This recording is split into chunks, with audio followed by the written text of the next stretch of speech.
Hello, Hello. Hello. Howdy. and welcome to House Rolls. Let's see here. Last we left off, you all had attended the after-party banquet of the Baldry Rebellion in Camelot. You had found Mavis Reed with Jameis Eldarion there, and eventually erupted into a little bit of combat. Was a little bit of a mass amount of chaos that finally did finish out.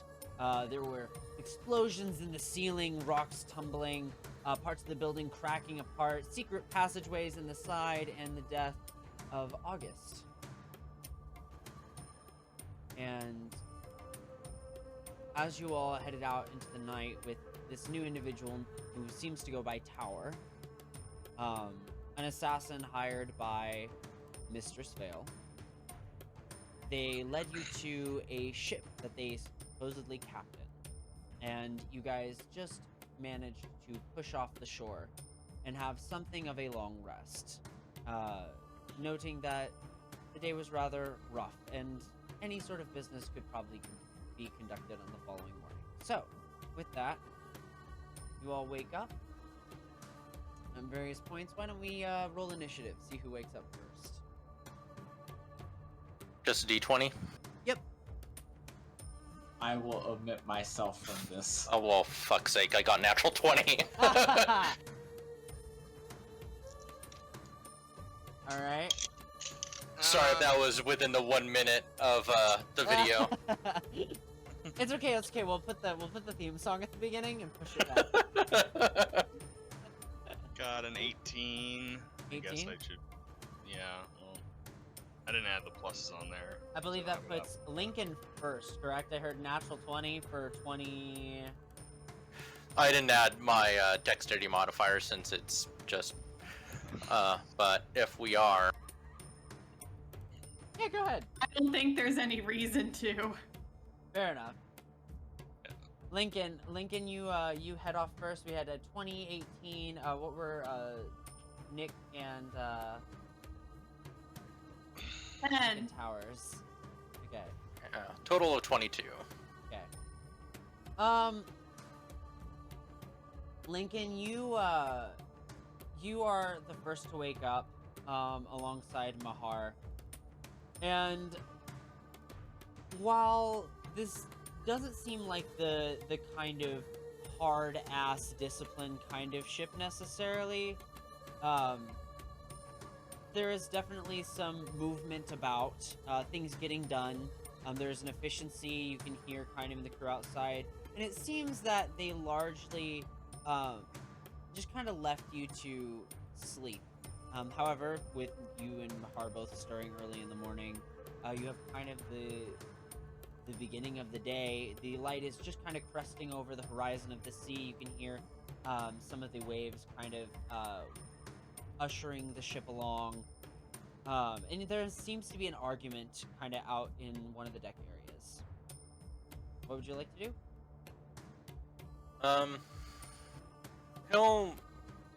He's still not very familiar with the ship, so he'll kind of just wander around and look to see if there's anyone who needs help. He's not very proficient with any type of seamanship, but at the same time, the way he kind of sees it is he was brought on this ship and he might as well do something to kind of earn his keep. So yeah, he's just gonna look around and see if anyone needs help. Okay. Go ahead and give me a perception check to see what you can catch onto here. Sure.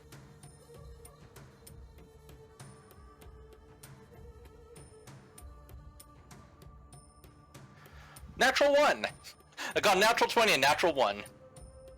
For a grand total of 2. Alright, you don't notice anything in particular, out of the normal, other than just you kind of get a clarity on that argument you heard. You kind of begin to step outside, wandering about the ship, and there's an argument between these two individuals. You can see Lance from the night before. Hey, come on, man, like, what does the captain think he's doing? I mean, Calvin, that's It's months and months of journeying. We gotta go up north to go around. How are we supposed to do that? And you can see the people kind of around doing business. As soon as he says the captain's crazy, they all just kind of look. Like, very, like, pirate sneers kind of curling. And they kind of get back, but there's very much a mischievous quality to kind of how they're observing. The other individual looks to be human, kind of dark hair. Says, "Look, Lance, there's something you don't do on here, and that's call the captain crazy." Okay? Can Lincoln incite, because even though he may not know the term mutiny, he may be able to just pick up on the fact that there's maybe some dissent or some possibly a contentious situation that may arise from some disagreeable crewmates on a ship where there's nowhere to go but in the water. Yeah. Yeah, give me an insight check. Let's see how this goes. Wow, talk about right in the middle. 20, a 1, and then now a 10. So Wow. 11 total. Okay, as you kind of look at the crew, you get the overall sense that, at least for the time being, the crew was behaving in a way that actually sustains loyalty to Tower. And the mischievous was more of, "Ooh, we're gonna get this guy at some point later." Okay. Yeah. He'll just kind of hang out in the background. I mean, it's technically not really his business, so but he's stuck on a ship, so he'll just kind of stand and kind of listen to the ongoing conversations. Okay. Absolutely. Who rolled next? Lucian, I believe. Yep. Okay. So you wake up, and there is, again, you get the same energy, people fleeting around, footsteps, things being carried, occasionally a thing being dropped or two. Your particular space seems to be next to the kitchen. You can hear clattering of pots and pans beyond the wall that you are kind of stationed in, and what would you like to do? I probably feel terrible. Everything that happened, and then the copious amount of drinking I have been doing lately. I guess I'll poke my head in the kitchen and look for something greasy. Okay. You kind of wind your way around, and inside you see what looks to be a dwarf completely shaven across the head and completely shaven across the face, which That's is a interesting. rare sight for you. And as you kind of peek in, you can get the scent of something strong, very heavily spiced flavor. And the hairless dwarf kind of looks at you.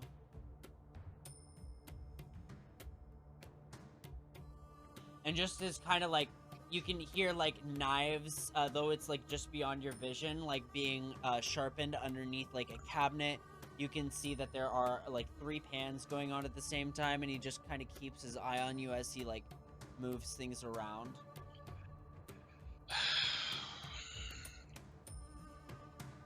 Feeling a bit peckish. Got anything for a hangover? Just turns away from you with no speaking, and grabs a bowl and just kind of takes a ladle that looks like dirty from the night before, scoops it in the whatever breakfast kind of stew. It's sloppy-esque. It's not a bad smell. It's just not a great one either. And you can see like chunks of things kind of falling in and plopping as the gruel is made, and just kind of like walks about 2 steps. There's about 10 feet between you two, and just kind of holds the bowl out for you to come and grab it. Oh, I'll come and grab it. Okay. Let's appreciate it. As you walk away, I want you to give me a perception check. Okay.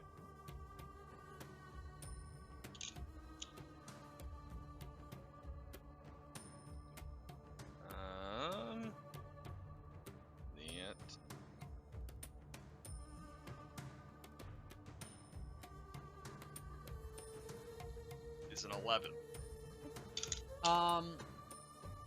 He mutters something underneath his breath, but doesn't, not something discernible. Well, at least I know he's not immune.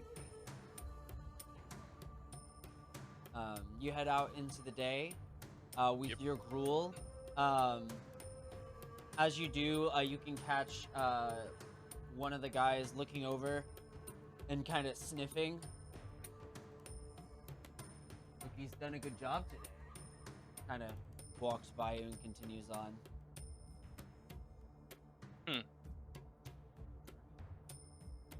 With that, let's go ahead and, was it Nick next who rolled? Or was I omitted. it? Okay, so Tower. I had a 10. Okay. So Tower, you make your way up, and yeah, you are in your, your refined quarters, I imagine, of the ship. Captain's suite, whatever refined means in this sort of, case. But there is a little bit of an agenda today, perhaps something to address later. But what would you like to do as your morning is just kind of starting off?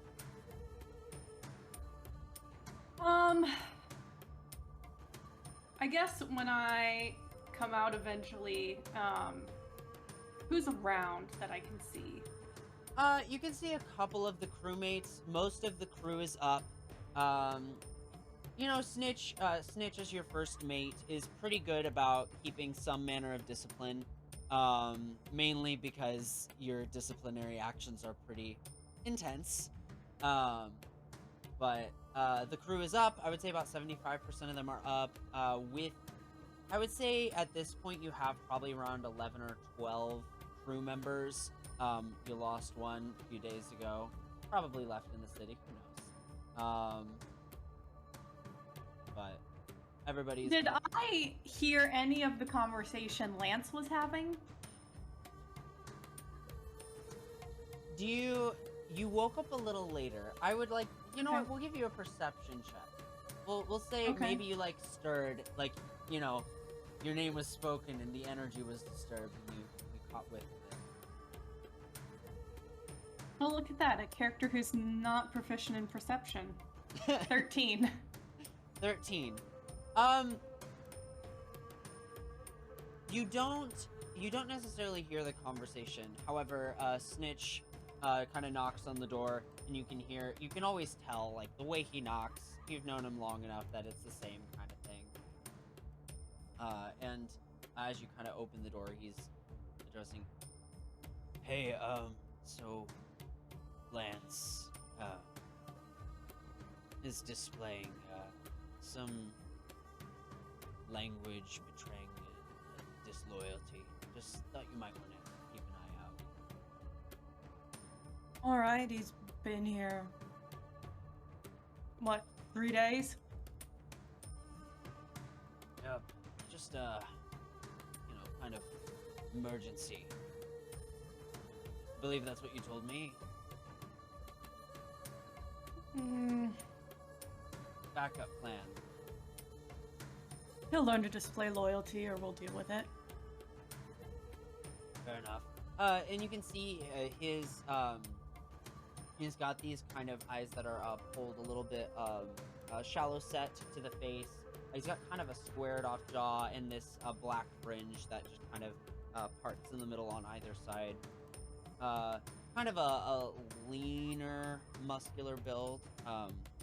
Says, "Do you have any assignments for me today?" I guess chart us a course to Albin. I'll talk to the quartermaster. They seemed a little perturbed. It's a long journey you're aware of, right? We can have a meeting about this later, of course. Are you saying I don't know geography? Not at all. Not at all. I just was, we're not used to traveling that far in one go.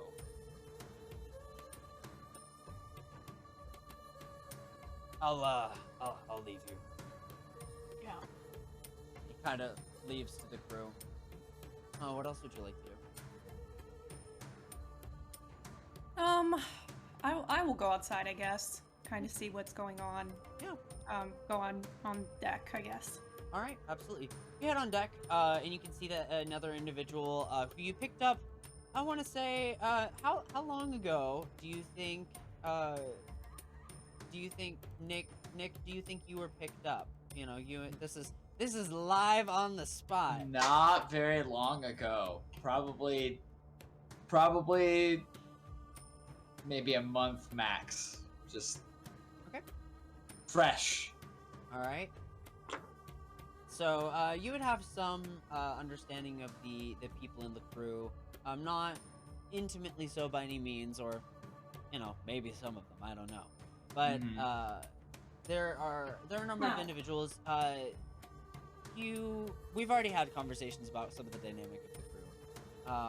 But we'll just kind of let that be what it is. You do see this individual who's come up from below. Nick, would you like to describe your character? Sure. So Stop.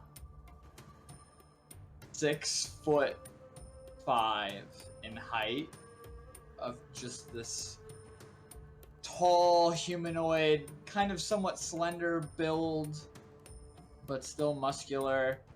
A very light brown furred skin, with kind of greenish yellow eyes and like a reddish blonde kind of mane flowing from behind. He's kind of wearing like this leather vest over like a kind of a long but billowy sleeved like black shirt, and he has kind of like this khaki colored cloak over his kind of ensemble of black and browns and grays. But yeah.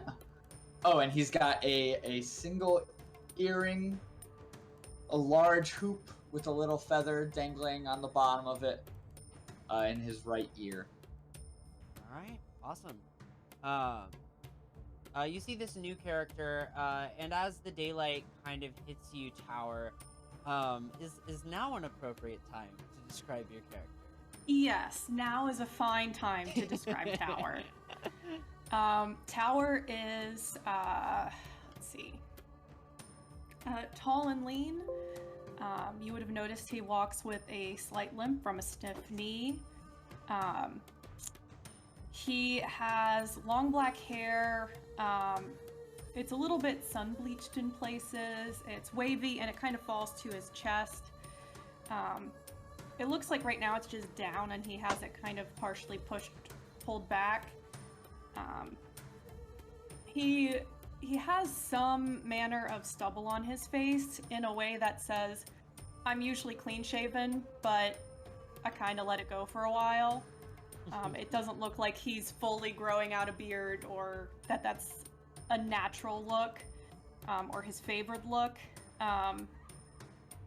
He has one tattoo that's visible. It's like scales, like fish scales that start at his neck and go down. He wears like studded leather armor.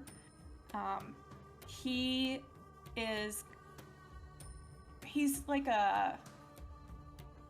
a brownish tan.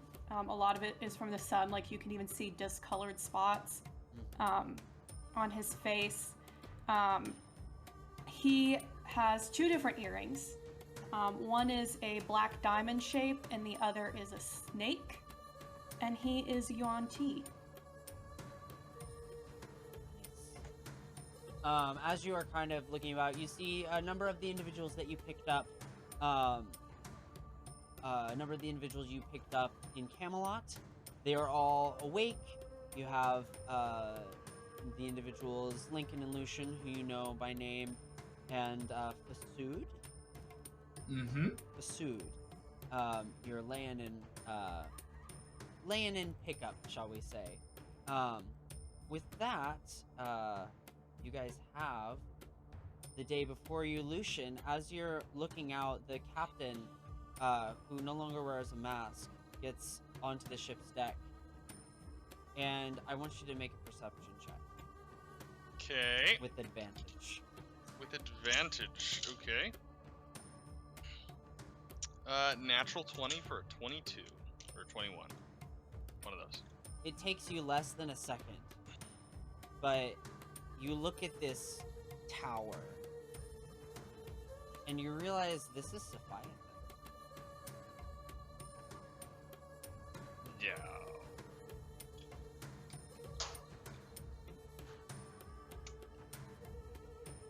I don't believe it. Ah.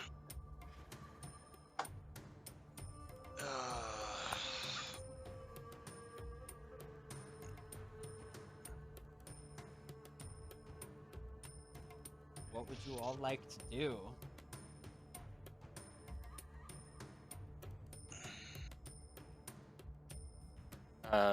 Well, Lincoln would check in on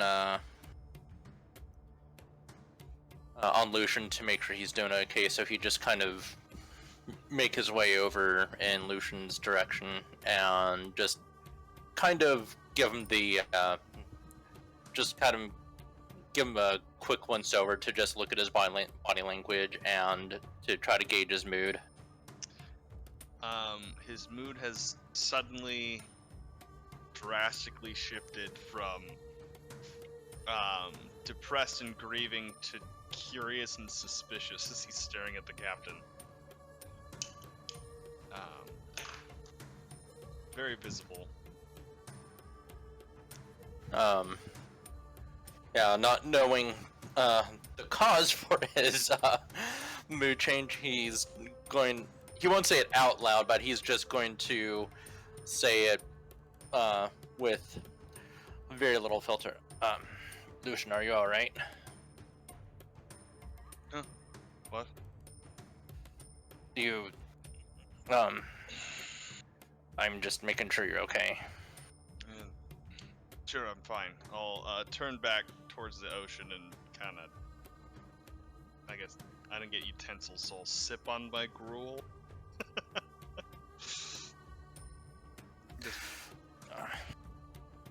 Give it a couple chews. Yeah. Yeah, Lincoln kind of looks down at the bowl and kind of realizes that he's hungry too, even though that's not very appetizing, and says, where'd you get that? There's a kitchen near where I was sleeping. Shaven dwarf gave it to me, so. Oh, I feel like I need to go down there just to see a shaved dwarf. All right. He thanks. He kind of like nods his head and makes his way down towards the kitchen. All right. You make your way down towards the kitchen. You see the same dwarf who just continuously is managing multiple pans at the same time. You can see at this point it's a little bit past. You can see some of the whatever's been cooked has been like kind of cooked down and concentrated. Maybe that's why the scent is so strong. As you step in, it's this aroma of sage and like marjoram and a number of like just really herby things. But just kind of sits over there, tossing and sauteing a little bit and just kind of giving you the stink eye. Excuse me, could I have a couple bowls, please? Silently goes over, pulls out 3 bowls, lays them across his forearm, real quick. Doesn't even use the ladle, just kind of sticks it right out. It's like clumpy and it's like when you make a gravy with too much flour and it's got like chunks of some kind of unknown meat or vegetable you can't tell. It doesn't smell bad, just not great. And kind of like carries it over to you, stands. You've got about 15 feet between you and him, takes 2 steps and stops, and waits for you to approach. Yeah, he makes his way over without hesitation, and he grabs 2 of the bowls and kind of offers a swipe out. Thank you. You can, as you say thank you, you can just see this, like, disgust wash over his face. Like, what the fuck? Just kind of goes back to his work. Doesn't say anything. And presumably there are utensils, or is this a you eat with your hand kind of deal? There's kind of like there's like a little table with like 3 spoons on it. One of them is kind of crusty with like dried food. The other 2 are relatively clean. I would say you've seen some of the other crew, you know, taking a quick food break here in the morning, and mostly they just slurp it. You see. Okay. He will grab 1 spoon, and he'll put it inside. He will grab one of the cleaner looking ones. I will clarify, and he'll put it in the in one of the bowls, and then he'll return to Mahar and just kind of sit next to her and offer her the bowl with the spoon in it if she wants it. Okay. So wait, did you grab 2, like both of the nice spoons for you and Mahar? Just one. Just one. Okay. Just okay. one of the nice spoons. He didn't want to be that guy. Okay. You grabbed one of the nice spoons and head back. You hand it over to her and she says, "Thanks. This is very interesting." And she kind of takes a swig of it, takes a spoon, just kind of. Oh my god. That leaves a little bit of burn in the back of the throat.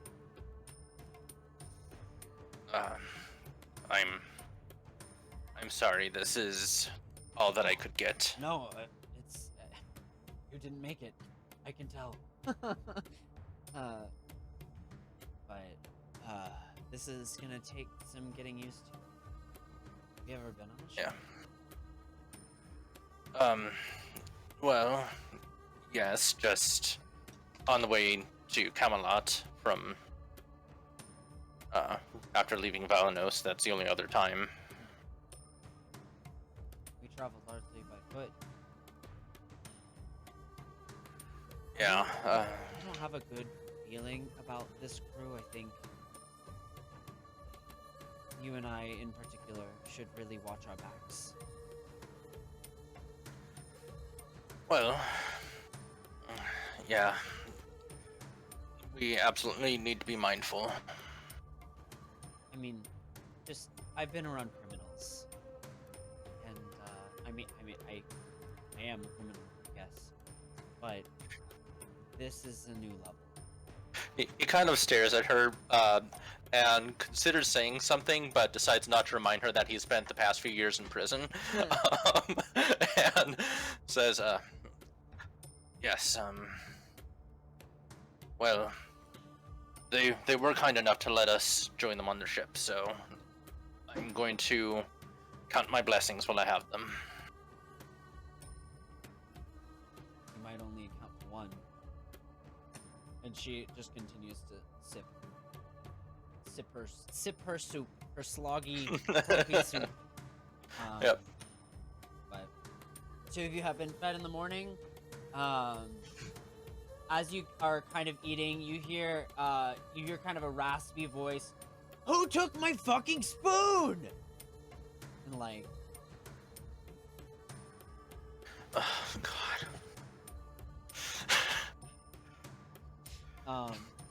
Anywho.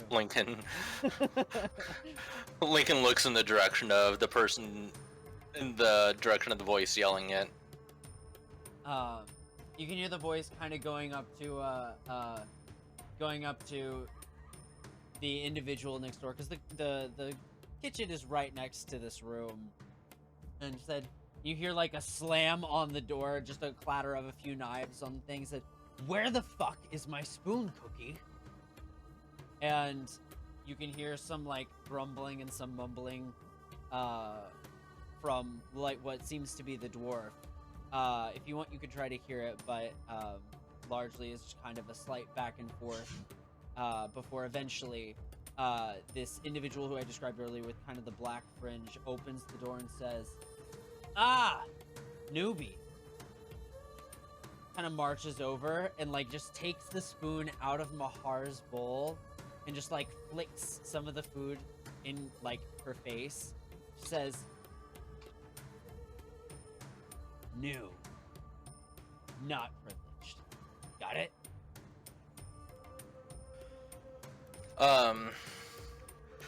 Lincoln is going to get his bowl and he's going to clock this asshole on the head with it. Nice. Give me an improvisational weapon attack with a bowl. Oh, for 6. 6. As you like try to swing the bowl, you can tell this individual is definitely trained in some kind of combat.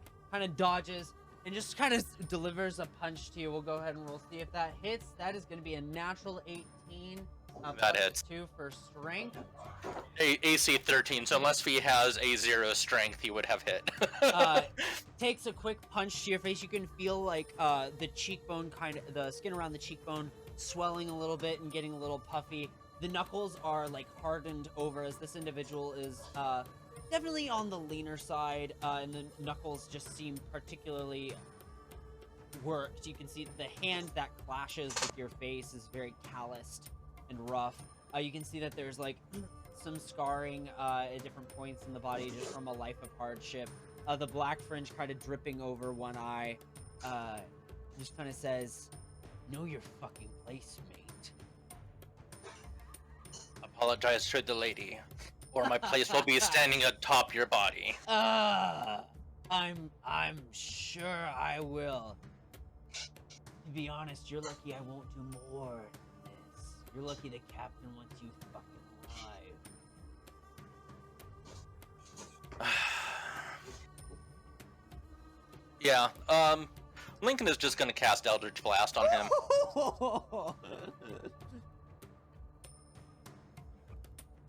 Alright. I would also say, Tower. You definitely heard the spoon screaming from below deck, and it's taken a little bit. You heard a couple clobbers. I don't know how normally you think that is, but now you hear like spell energy being welled up and blasted through the air. Lincoln, go ahead and make your attack. Okay, I think at level 5 I get 2 bolts, right? Yes, yes you do. I do, alright. Fantastic. 17 and 14. 17 and 14. Okay, awesome. Both are actually gonna hit. He is unarmored at this present moment, so go ahead. Total of 16 force damage. 16 force damage. You coalesce this energy and just like point blank, the blast kind of hits his chest and he stumbles back about 2 or 3 feet and just kind of stares at you and says,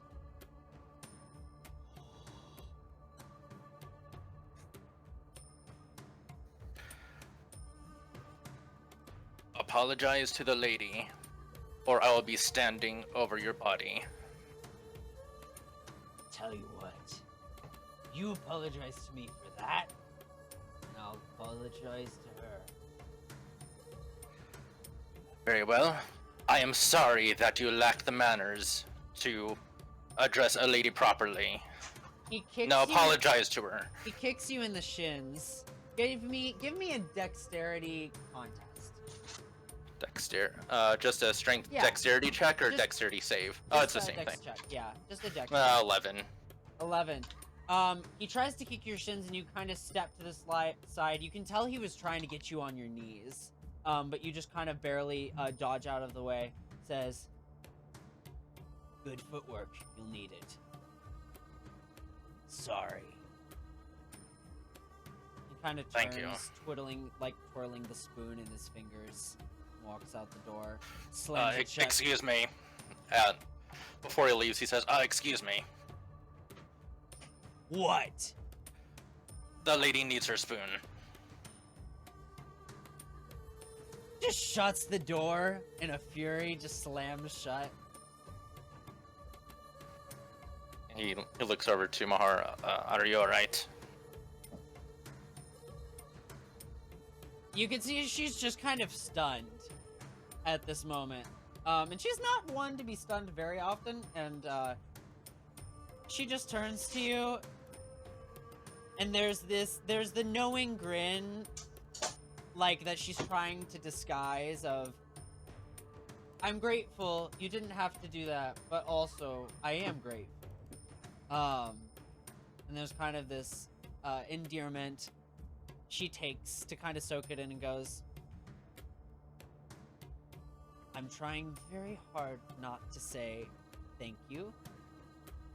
I'm also trying very hard not to say you didn't need to do that. I think we both know I needed to do that.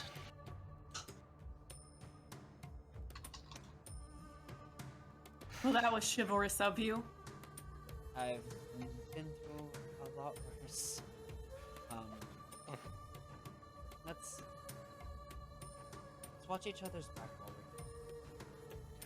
while we're Was that Tower that said that? Yep.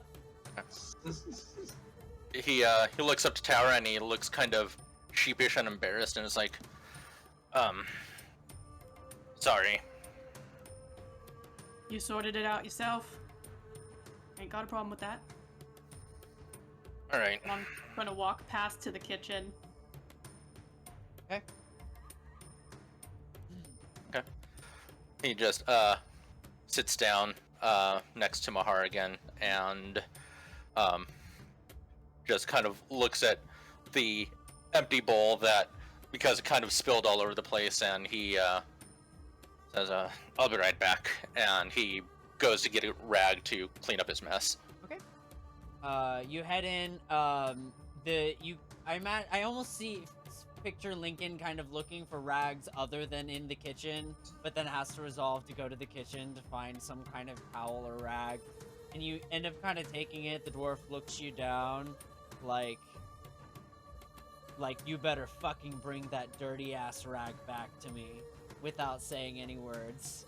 But you take it, and you're able to. There's fresh salmonella on it. You can't. That's where he grew the mushrooms from the stew. Multi-purpose, come on. I have created life. No waste on this ship. Yeah, Go ahead. yeah, just last thing he'll do, and then absolutely pan the camera to everyone else. But yeah, he will take the rag and he'll just basically clean up the mess that he made, and he will. He's not going to use the rag to clean up Mahar because the dude flicked some of the gruel on her. He's gonna use his robe to clean Mahar's face off the best he can.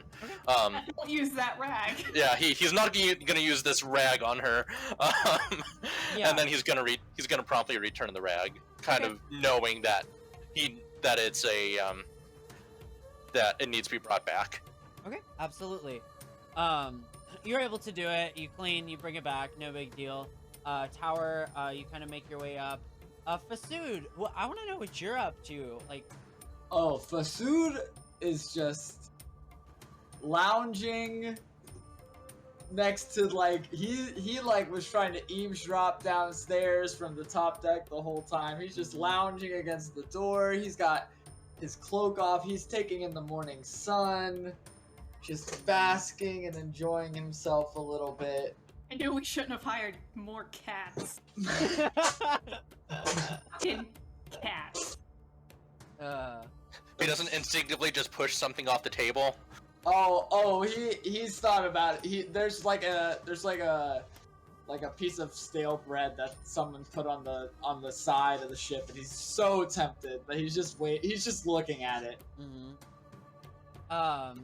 as you're kind of relaxing, one of the crew members, Rosie, who you recalled, who has this very sharp ginger-colored hair, that's kind of messy with waves down kind of the back, kept in a low ponytail. She wears durable and probably the cleanest attire of the crew. She's the surgeon of the ship. She's the one who kind of conducts all the medical affairs, and comes over to you, kind of kicks your side a little bit. Hey, get up. Oh, anything for Rosie. Yeah, anything for me. That's fine. You got fucking work to do. Yeah, what is the work? I don't know yet. Whatever I say. That's why we hired you. Remember? I thought I got hired as a extra piece of muscle. Yeah. I need your muscle right over here. Right over. Ugh. Did you hear that mess going downstairs? Oh, Probably did gotta go somebody- pick somebody up. oh, Bring him to the somebody got medical that- spot. Didn't sound like somebody hit their head. Maybe they did. Come on. These ringy arms aren't gonna do anything. And she says ringy arms, but she's actually pretty built. That's not what that arm wrestling match last night proved.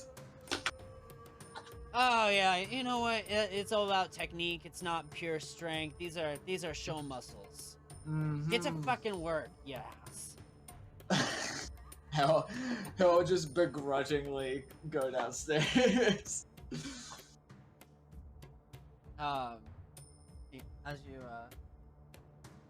As you head downstairs, you do make your way inside of the room. You can see that Mahar and Lincoln, the two individuals that were picked up last night. You might have been asleep though, honestly.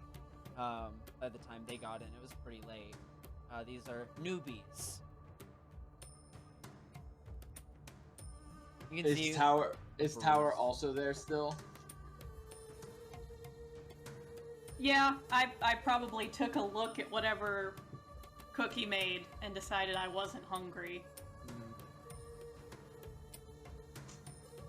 Rosie said there was needing for cleanup.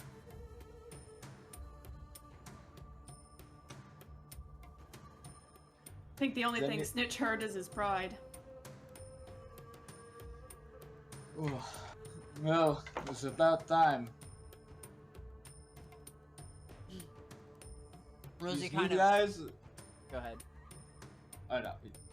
You Ro- go ahead. You go ahead. Rosie kind of looks behind you. He's got a bruise. We got to take care of that. Could be infested. I'm gonna make a perception check because I do not believe Rosie at all. Yeah, Lincoln can hear this, right? Yeah. Oh yeah. This is the same room. Yeah. Yeah. Link, if you want, I can give you advantage because Lincoln will have the weirdest look of the fuck is she talking about? Oh, sick. That's a not nat 20. Not nat 20. I mean like Dirty 20. it's the beginning of a bruise. It's like it's a sparring punch kind of wound. It's not serious, but it is. I mean, it is forming. You can see on Lucian's right cheekbone. I'm just Or gonna Lincoln. look. Sorry. Lincoln. I'm just gonna get real close to Lincoln and then just like put the back of my claw against it and just press a little. It just does that hurt? No. Rosie says, "You gonna He's kiss him now?" He's fine. If you care about him so much, why don't you give him a big old smooch in front of his whatever she is? I don't give a fuck. Here, and like just kind of goes over and like pushes you out of the way and kind of leans in. towards Lincoln. Lincoln, Was how do you not an respond? invitation, but okay. Look, if you really want to clean up a mess, then then look for the guy who's probably shitting his pants right now who left. Oh, big talker. Ah, all right. This one's got attitude. Maybe you'll survive. I don't know. I've had to so far.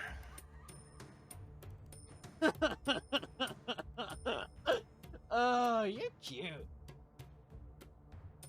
And Thank looks you. at Mahar with like a little disgust. Ain't taken, man. Just kind of turns around.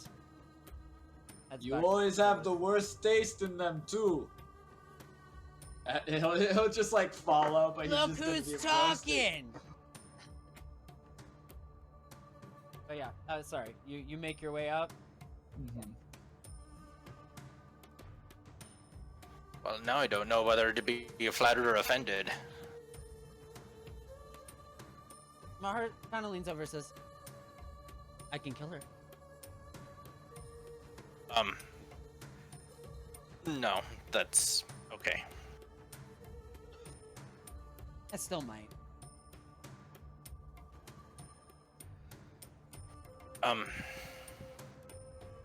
Alright. Well, try not to. I think that it's one thing for us to settle our own disputes, and it's another thing to flat out murder and cause additional problems.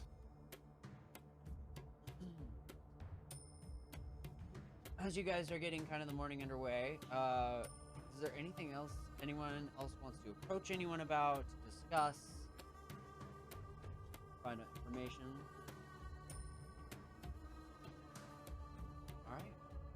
Alright. So as the day kind of stretches on, you resolve a few conflicts. I would like everybody to roll a persuasion check.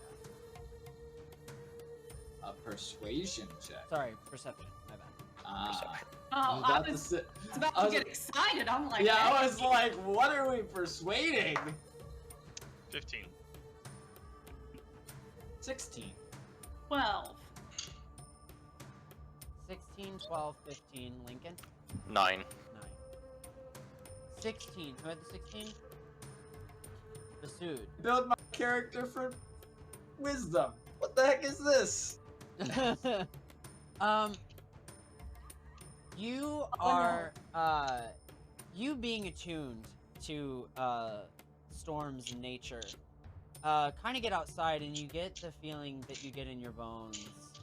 And sure enough, you kind of look off, and in the distance, you can see the beginnings of a hell of a storm. And this looks bad.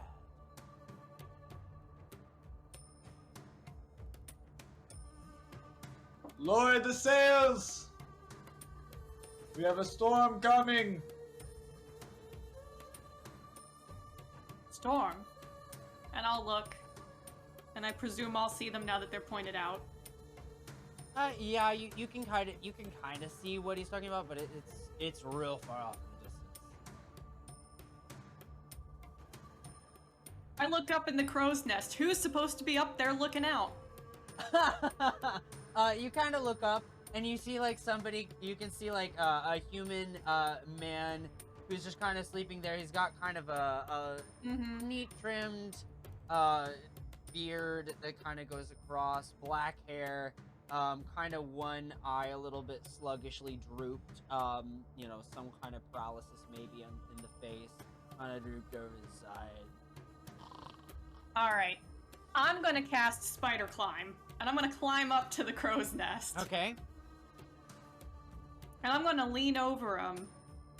And I'm gonna look at him. And like, flick him to wake him up. Have a What? good nap. I'm so sorry. My bad. Shit. And kind of looks over the horizon and spots the storm. And then, like, there's this mix of shit that's like I got caught and also the storm. Oh no. It just kind of says, lower the sails.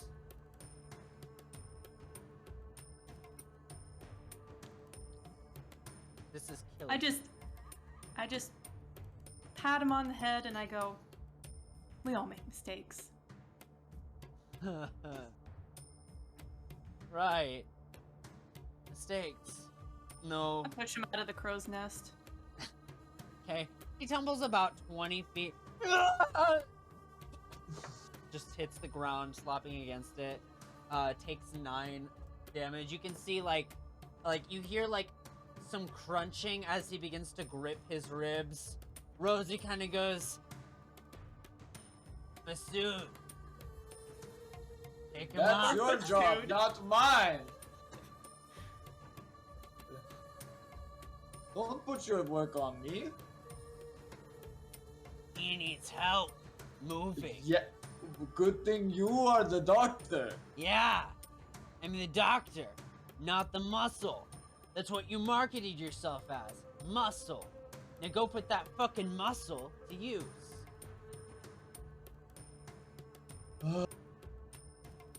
This job doesn't pay enough.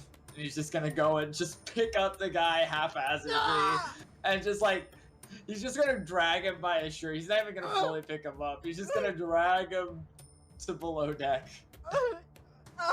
You're just kind of whimpering along the way. You'll be okay. Well, actually no, because Rosie's taking care of you. Well, good luck, friend. And he's just gonna keep dragging.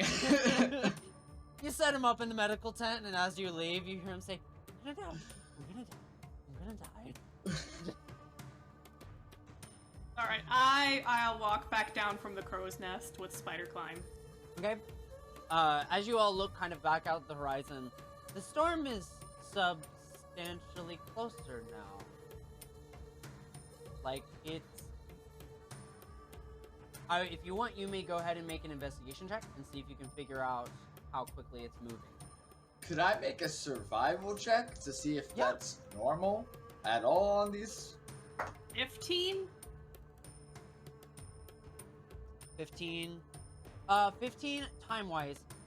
You reckon you have maybe, based off of where it was in the distance, and at least how you trust your eyesight, maybe 20, 30 minutes till it hits your ship. Fasood, what was your survival check?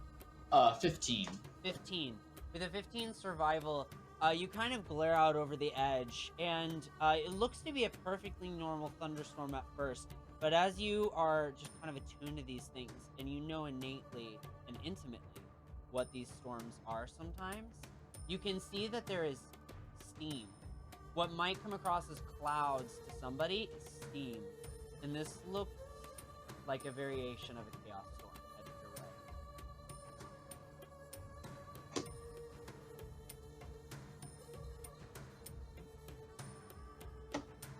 He's just gonna start lowering the sails. That's what he's here for. Okay. All right. As you're kind of lowering the sails, people are looking at you weird. Lucian, Lincoln, Tower, how are you guys reacting to this? I'm giving orders to get ready for a storm. I'm not a sailor, so I don't know what those instructions are exactly. Mm-hmm. Yeah, absolutely. There's kind of a chain of command, and this actually is a great time to maybe talk some details about the ship that you have. So I sent you all a link to the ship document.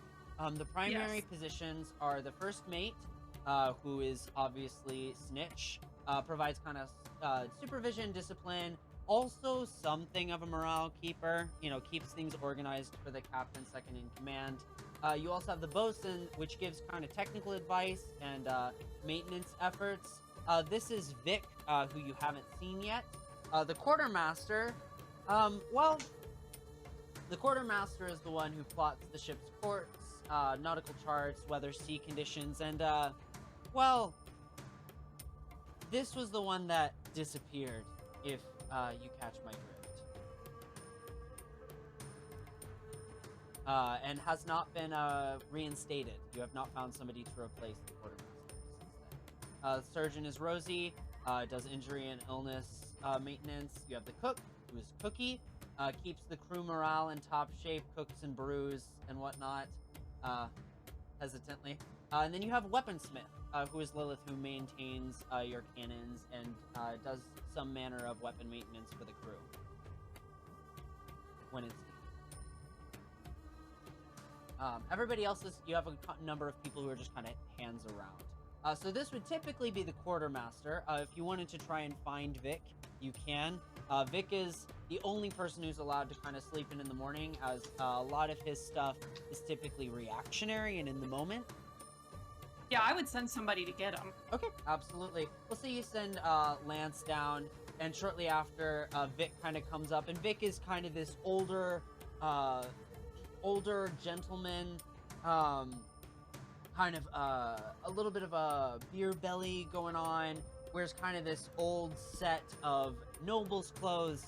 Once upon a time, he was a noble, and then, you know, imprisoned for some manner of, you know, false money shit, and has been kind of on the run since, but knows a lot about carpentry and woodworking and metalworking and stuff, in a craftsmanship sense.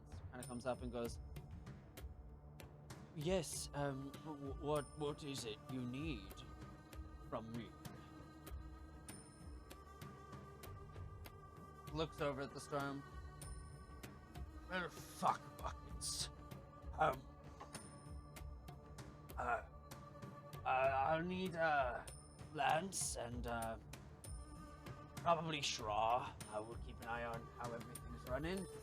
As far as getting out of, this problem, kind of looks around, you haven't, gotten a new quartermaster, have you? Hey. Shit! It begins kind of commanding the crew around, for you. The sails are kind of lowered. Fasood already gotten a head start on. There are rows that you guys can use to kind of navigate the ship about. However, in this kind of circumstance, this is not an ideal situation for you. There are ways that you can prepare yourselves. As the storm grows ever closer, you can also, I would like everybody to roll another perception check and see if there's anything else going on in that space. Natural 20. Okay. What's specifically the roll for? Perception. That's a 12. 18. 5. Okay. Lucian, you got a natural 20? Yep. Okay. You and Lincoln are both able to stare off, and you can see that there are a number of, like, small flying creatures. It's about 10 minutes away from you, but it's close enough for you to see these specks of things flying in the air. And they almost, like, vanish into some kind of steam and mist as they go about. As you guys just kind of wait here, trying to figure out how to best brave. There's been an effort to orient the ship towards the storm. For you, Lucian, you've read about these once. Magnus Flynn talked about arcane creatures called mephits, and they're just typically little pests. However, when they swarm, there's definitely a danger. They are kind of like elemental pests, if you will. And based off of what you can see, it seems like there is an entire flock of steam mephits just kind of traveling throughout this storm that's headed your direction. Great. There's something coming in the storm. You might want to ready weapons. As you do, some of the crew goes about and looks to the tower for confirmation. Ready weapons. Right.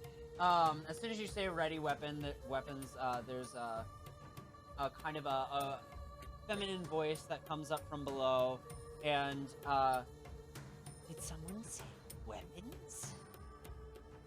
And you see this kind of scrawny, really like tightly, sinewy woman with short pixie cut gray hair and one heterochromia with one eye kind of this bluish and the other one kind of this hazel gray color.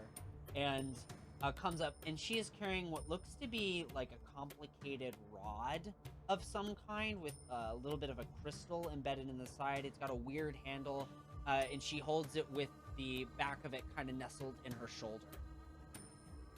What we shoot? What the fuck are we shooting? And I'll ask Lucian. Looks like a swarm of mephits. Elemental creatures.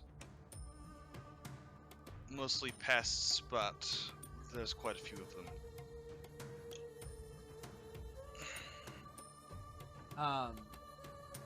So as the storm approaches, you're able to see these elemental creatures kind of swoop out. Are there any preparations you would like to make personally? Assess, any sort of weaponry that you have. You do have the details on the document about what kind of weapons that they have, that you guys have. There's also any number of personal things you might do, any preparatory spells, anything like that. If there are more people hoisting the sails so that the sails don't get ripped off, then Fasood would probably help load. Which one would he load?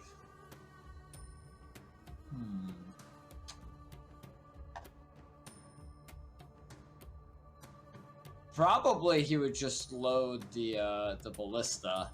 Okay. Absolutely. You go over and kind of start to pick up one of the giant bolts and set it in, and as you crank it and get it ready to fire. Anybody else? I'll summon my longbow in like a shocking burst of electricity, as I'm going to probably be using that instead of fire. Seems a little more effective in a storm. Okay. So Hold on, I'm looking at the ship and who's doing what.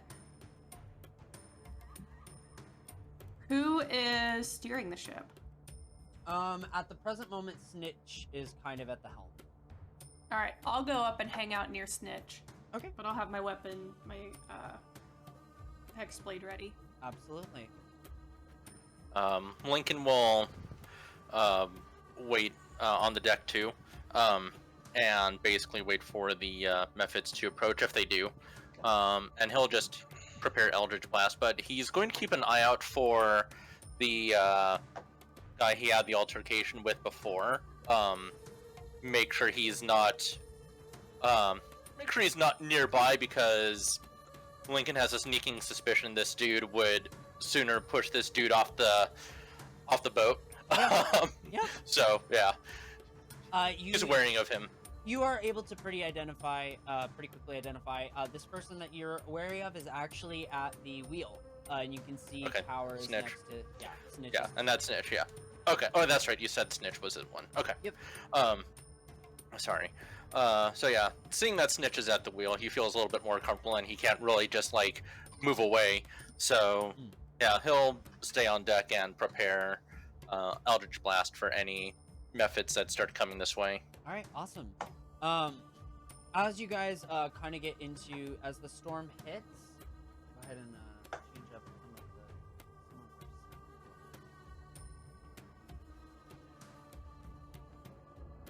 the and as you guys kind of get into the storm, you feel this immense heat wave rush over you. And for every round that you are in this space, you will need to be making a Constitution saving throw against the heat that it provides. As soon as some of the water begins to drip down from the rain, you discover quickly this is not just rain, but it is boiling. And Awesome. There will be also a dexterity save made for every round of combat as well. So, Alright. Well, I'd like to cast something as my new spell. I'm absolutely. going to cast Endure Elements. Okay. 6 creatures. Nice. So yeah, that's good. That's an ability check. Okay, never mind. Okay. Uh, So we are Bless you. so we will be So- using some manner of swarming. So you guys are just gonna all go at the same time. If you want to coordinate with each other, you can. You can use the chat.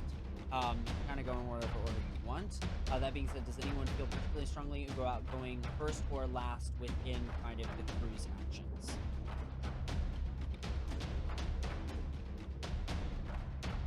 No. No, I don't. Nope. Doesn't matter to me. Nope. Yeah, I don't have a preference. All right.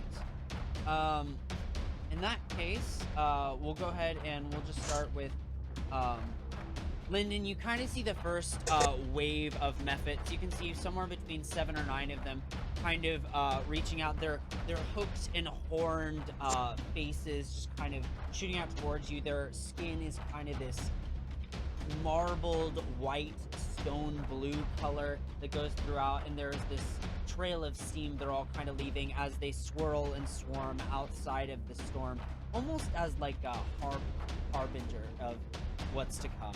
How do you want to react? I will do what any good warlock does, and I'll start eldritch blasting them. All right. From where I am. Nice. Let's see.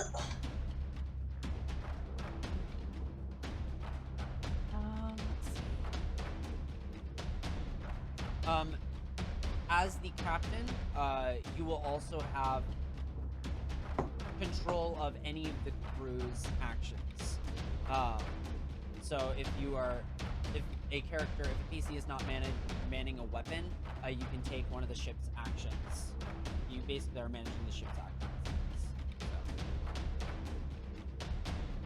Unless you want to give that responsibility to somebody else. I can stick with yes, I will stick with managing the crew. Okay, cool. I hit with for some reason it's rolling the 2d10s, which it should not be doing. 2 beams of Eldritch Blast. Nice. One is a 19 to hit and the other's an 11. So, recall, help me out here, but doesn't Eldritch Blast just require 1 attack roll? I think No. it's. I thought it was For beam. an attack roll for each beam or for each bolt. Yeah, because you can target 2 different things. so Right, with- you can target 2 yeah. different things. For whatever reason, I thought it was you make the same roll. Yeah. If I Yeah, remember you right. make. Yeah, at the bottom of the description it says make a separate attack roll for each beam. Each beam. Okay, cool. Gotcha. Yeah, I'll put it in the chat too. Absolutely. No, thank you for double checking for me. I must have misread that somewhere then. Yeah, so you were able to hit the first one, obviously. Go ahead and roll your damage. The damage, it accidentally rolled a 2d10, but it would have been a 10 Okay. for that first one. We like that. We like that for you. So it's not actually, and the 11 does hit. Okay. So these 2 individuals, you are shooting out this energy, and this was, I believe, a sickly green energy, correct? Yes. From last time. Okay. You see the energy as it shoots out, and just like parts of the steam seems to evaporate off of these creatures as the blast seems to obliterate part of their bodies. And even though it starts to create these holes, there is almost this regenerative property, not in a way that they are healing, but just in this is how their bodies kind of naturally react as they kind of reform to continue forward. They're inhibited, but you did damage both. What was the damage of the second one?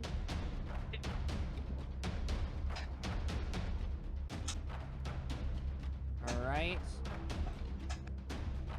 You are able to do some pretty decent amount of damage to them. Go ahead and what ship actions would you like to take? So, do we have any sort of like magic artillery damage? Like, I was trying to figure out what Lilith was holding. Yeah. Let me see what was. So, knowledge the tower would have is that Lilith carries effectively a shotgun that is modeled after some schematic of pre-cataclysmic era. Okay. So it's kind of a lightning shotgun, electric shotgun. That's awesome. Okay, so all of our weapons are mundane. Yeah, for the most part. Okay. There is one individual that might know a little something more, but they're fairly new to it, since it would take some exploring within the game to develop. Okay.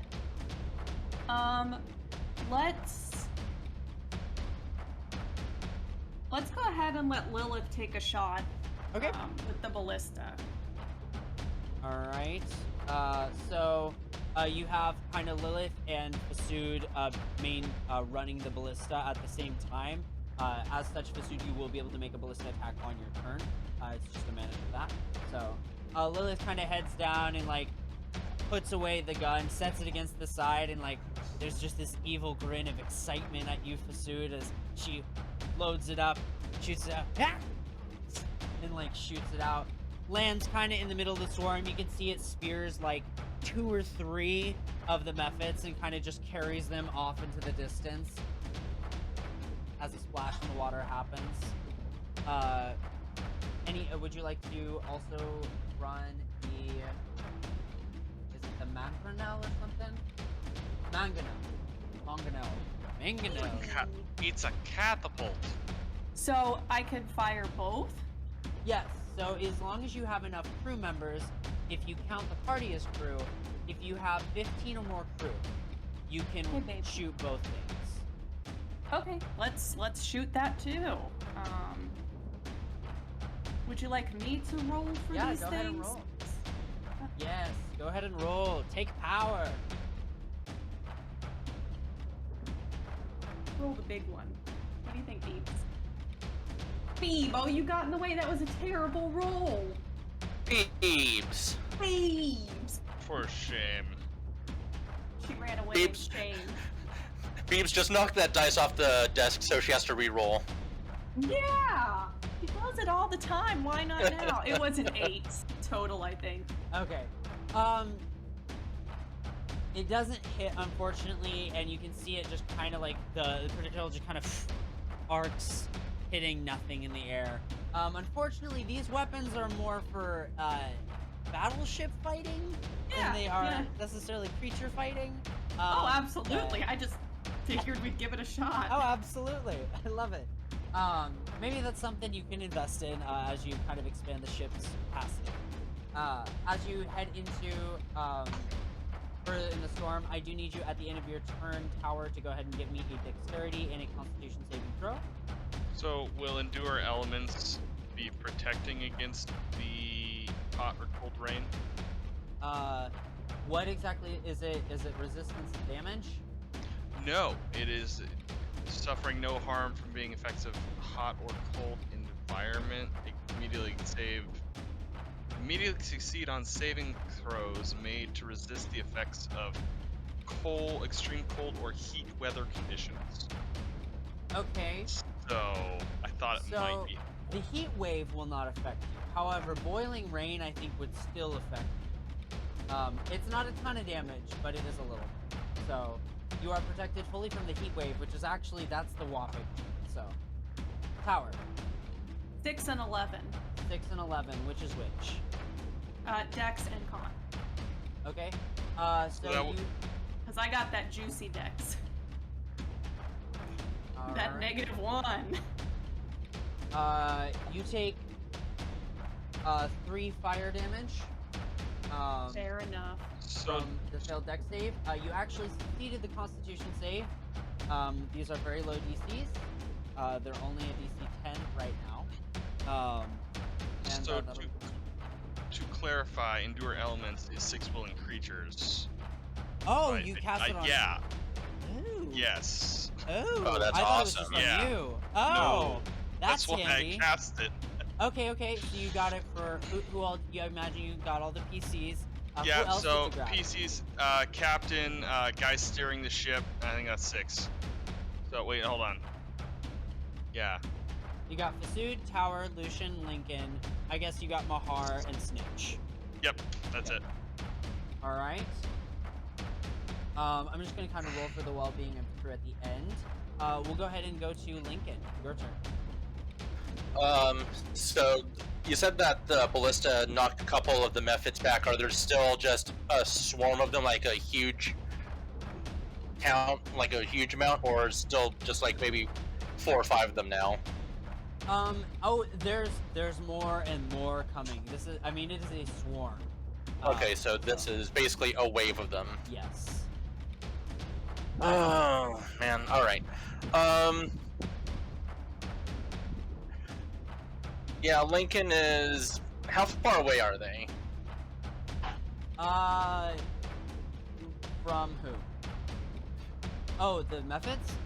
Yeah, how far are the methods? I would say the closest ones are around 60 feet.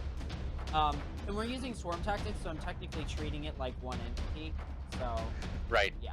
Yeah, that's fine. Yeah. Yeah, the 60 feet is exactly what I needed.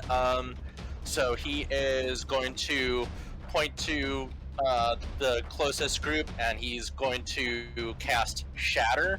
Yes. The sound of a gong just being pounded a single time just erupts from the central point, and almost looks like the sky kind of cracks as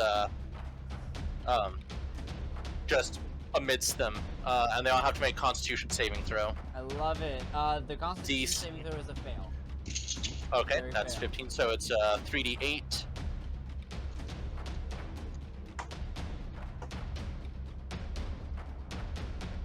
Oh man, that is terrible. 9. 9. So each creature takes 9 damage. Yeah. You So- kind of erupt it in the middle of the swarm that's kind of headed out towards you in the center. You can see a couple of the methods kind of turn into evaporated mist almost a little bit, and then some of them kind of reform and recoalesce, damaged, but still kind of building the swarm, if you will. Yeah. All right. Anything else?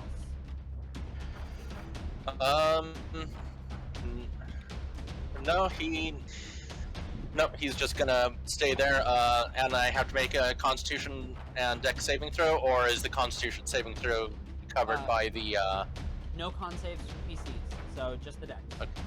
just Dex, I alright. didn't know you took that spell. How handy. How handy. Natural Yeah. 1 on the Dex saving throw. Oh no. It's okay. You took max damage, which is 4 fire damage. It's Okay, not too well, bad. that's halved because he's a tiefling, so Hey, 2. there you go. Exactly. Perfect. Alright, fantastic. Lucian, your turn. Yep. Alright, have bow, will shoot arrow. Okay, level 5, double attacks. Yeah. Nice. So let's do the thing. That's a 20. I don't know why I'm shooting with advantage, but that was 20 hits. yeah. And then an 18. 18. Alright, so that's a total of 5 normal damage, and then bonus action, which gives me 2d6. And so 10 piercing, 5 lightning damage. 10 piercing, 5 lightning. Nice. Or I guess shock. Nice. Is this a arrow you said? Yep. You shoot the arrow into the midst, and the crackling lightning kind of strikes through, zapping about 3 adjacent methods and just evaporating into a mist. Anything else on your turn? No, that's my action and bonus action. Dex save. Oh yeah. 20. 20. You take half damage. Cool. 1 fire damage. Cool. Not too bad. All right, let's go for dude. Yeah, he's just going to. Well, I guess the ballista just got shot by my crewmate. how far away are these elementals in question? The closest ones are around 60 feet. Okay, cool. I probably have nothing I can do. Yeah, sick. Cool. Yeah, I'm gonna load up this ballista again. Because I have muscles that I'm being paid to use. So. Absolutely. Go ahead and make your ballista attack. Whoa. Get to attack on the same round? Crazy. Oh, that's not very good though. That's an 11. An 11. Nice. That actually does hit. It's only an AC of 10. Okay. So it's not hard to hit. Wow. Just barely. Alright. 3d10. Where's my d10? It's always worrisome when there's a creature that is very easy to hit.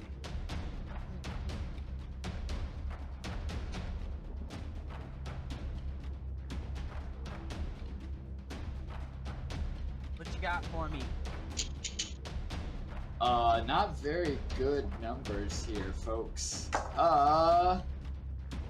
It's a 2, a 3, and a 4, so that's 9. Alright. 9 points of damage. Hey, that's something. You're making headway. Oh, you lost the person. Who did you- Michael said he'd be right back. Oh, there we go. There he is. There we go. All right. Hold on just a second.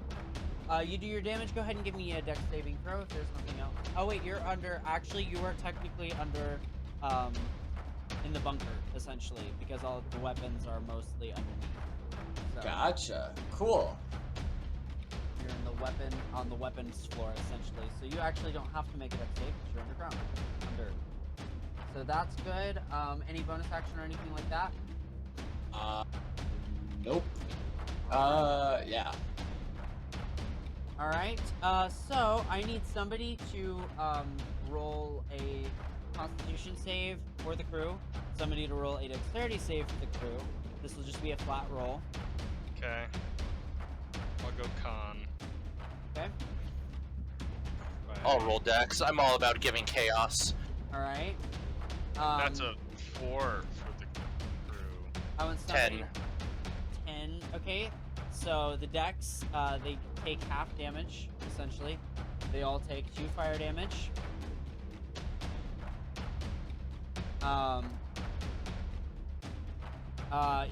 You can see particularly Snitch. Snitch getting hit by a little bit. You can see like some of the wounds that he suffered from the Eldritch Blast are kind of opening up to the boiling rain, if you will. I thought Snitch was the 6th person under Endure Elements. Yes, he doesn't have to make a 'Cause he's- Constitution save. Just the The- Dex. yeah. Yeah. Yeah. So the he doesn't. con was a 4. And the con was a 4. All of the crew gains 1 level of exhaustion. Ooh. That's Oh, real man. bad. That's really bad. Not a Except high for the people DC. who are under, right? Except for the people who are under. No, Yeah. the people under do as well, but the suit is Ah. covered. The suit is Okay. covered. The suit does not have to make the Constitution saving throws. Because the heat wave is just a temperature. So, I'm extremely glad you also included Snitch in that because he's driving. Yeah. Right. that is helpful. As you guys kind of get started, get headed back into things, I need one more person to make an attack roll for the crew and see how well the crew does in their own different journeys, if you will.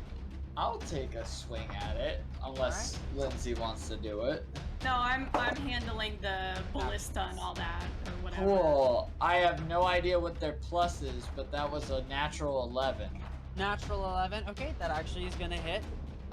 So a number of crew with some manner of some manner of accuracy, is able to attack.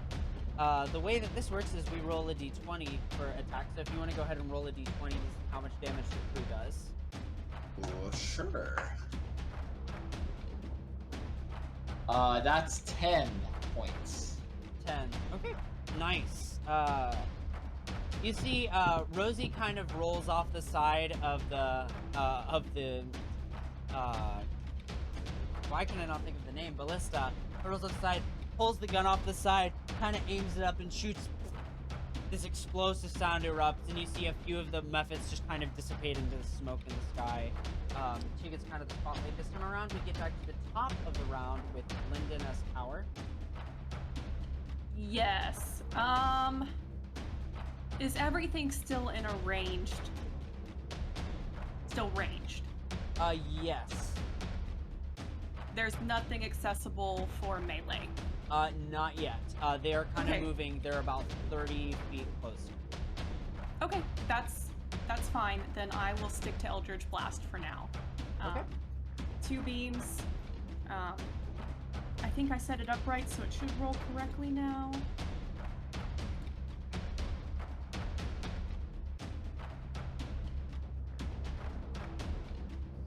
Uh, 10 and 17. Right. 10 and 17. Both are gonna hit. Alright, that's a 6 and a 3. Nice. Your Eldritch Blast taking a few more out of the sky. We get to Lincoln. Oh, Dexterity saving throw. Alright, yes. Yes, I am very good at those. 3. You take 4 fire damage. Alright, Lincoln, your turn. Oh, ship actions. Yes, we'll keep firing. They seem to be doing fine. Alright. So I'll do 1 for each. Hold on. Can't blame Bilbo for that one. Hold on, I'm pulling up the ship. Bilbo, quick, jump on the desk and knock it over. 13 for the ballista. And then 13 for the mangonel. Okay. Do Both those hit? hit? Yep. Okay. It's just a AC of 10. So. Okay. That is 22 for the ballista. Nice. And then this one does, oh, it does 5d10? Hold on. Find more d10s. I rarely use these. There we go.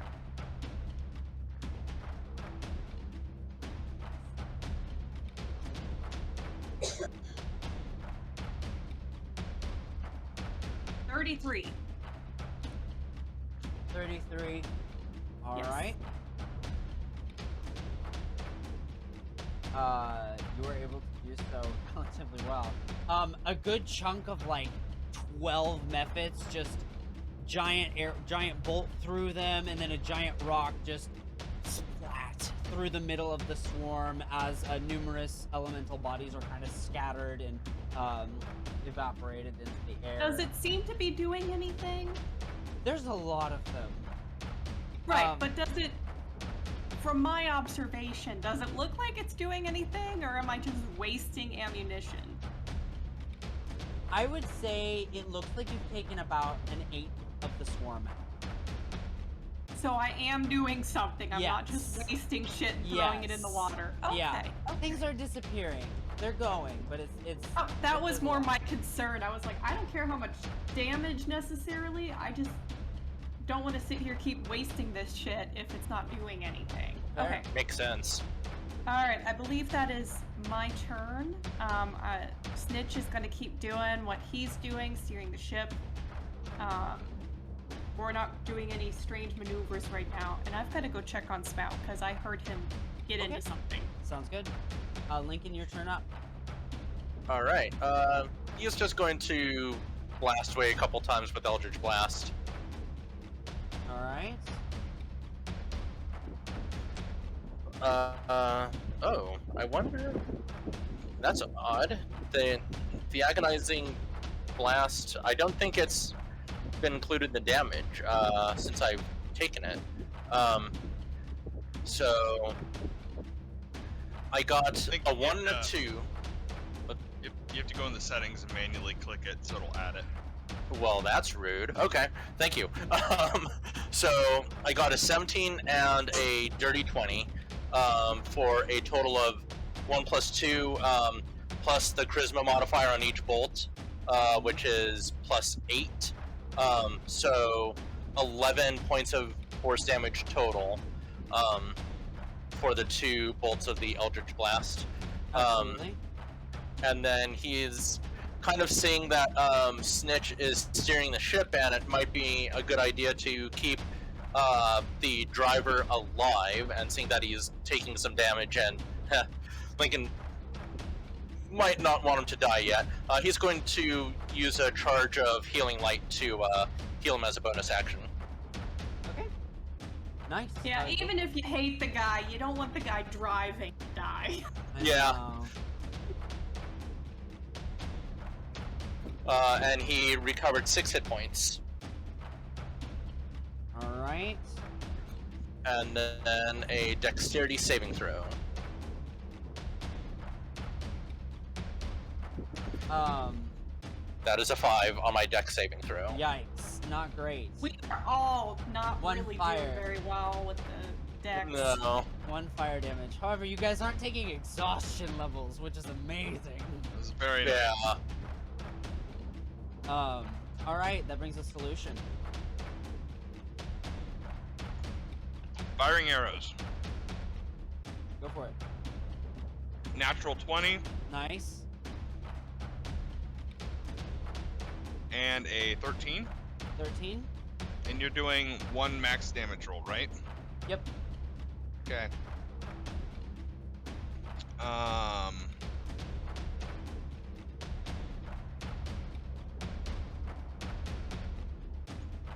13. So 20 piercing and 12 shock damage. Okay. Oh wait, no. No. Hold on, because it adds an additional 1. So 14. Okay. Gotcha. All right. 14 shock damage. Your damage is done to the swarm, and something that as we get to kind of pursued, as they are getting give me your dexterity check, Lucian, while I do this. Fasood, you notice as they're coming towards you, the screeches 19. and the speech is primordial. You understand it. It's cacophonous, but if you want, you can go ahead and take a perception check to see if you can understand it. Sure. Does anyone else speak primordial? That's 22. Nope. Okay. Lucian, did you get above a 10 for your dex save? Yep. Okay. Just 1 fire damage. Oh no, it's slowly ticking away. Masood, with the 22, there is... You hear a couple things. You hear, "Hail the sea goddess," amongst them. You also hear, "Run away!" Or, "Kill them! They're in our way!"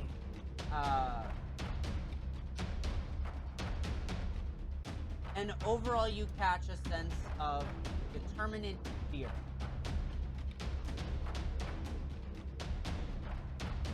Okay. Well, I'll real quick help heave another ballista shot in for my co-crewmate, but then I'll run upstairs and I'll find like a good crate to kind of just like hide behind and bonus action hide real quick. Okay. Cool. That's a really bad stealth roll, but that's okay. Hopefully a 12 will be enough for their passive. And I'm going to hold my action for when a couple of them get in melee at least. To Booming Blade. Okay. Yeah. Are you going to wait until they get onto the ship? In which case, do you want to make your way upstairs? Yes, Is it a yes. tactic? I thought I already said that already. So Okay. I make my way upstairs Gotcha. and then I hide and then prepping for when they get to the deck of the ship, then I can whack a couple. Lilith makes kind of an offhanded comment. Ah, leaving so soon. But other than that, you have that turn. You hold your action. And go ahead and give me a dexterity saving throw. Sure thing. Since you are now above. Thinking nat 20 will do it. All right, just 1 fire damage for you then. Yeah. Think so. Okay, cool. Yep, you're good. It's as a we little get to this, toasty. we need our con save from the crew, our dex save from the crew, and our attack and damage from the crew. So, Right, I got the con save. Rolled a 9. Deck save got 7. Did we fail con save again? That's not good. yes, you did. It's a Oh, DC. great. The DC is 11 now. Decline. And actually, shouldn't these checks be at disadvantage because they have 1 level of exhaustion? Oh, yeah. I mean, they failed anyways. So unless a natural 1 could make things Alright. worse. Yeah, well, let's Ooh. look. Oh, Let's try it. don't say that. 8. That's Cool. not the thing you say. Right, so we're at 2 levels of exhaustion, so speed is halved. All right. No, actually, they don't have disadvantage on saving throws until 3rd level of exhaustion, so. So. Oh, okay, my bad. Okay, so it was just the ability checks. I always get that mixed up for some reason. Sorry. That's good. That's good. So they take 1 fire damage. Rolled max or rolled lowest, and then what was the attack?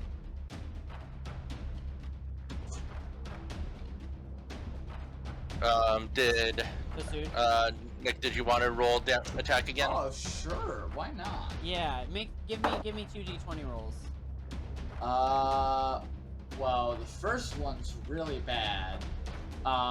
Okay. Got a nat 4 on the Okay. dice. Maybe So not. I don't then. know. Yeah, I think I think 1 is enough. All right. Right. Merciful GM.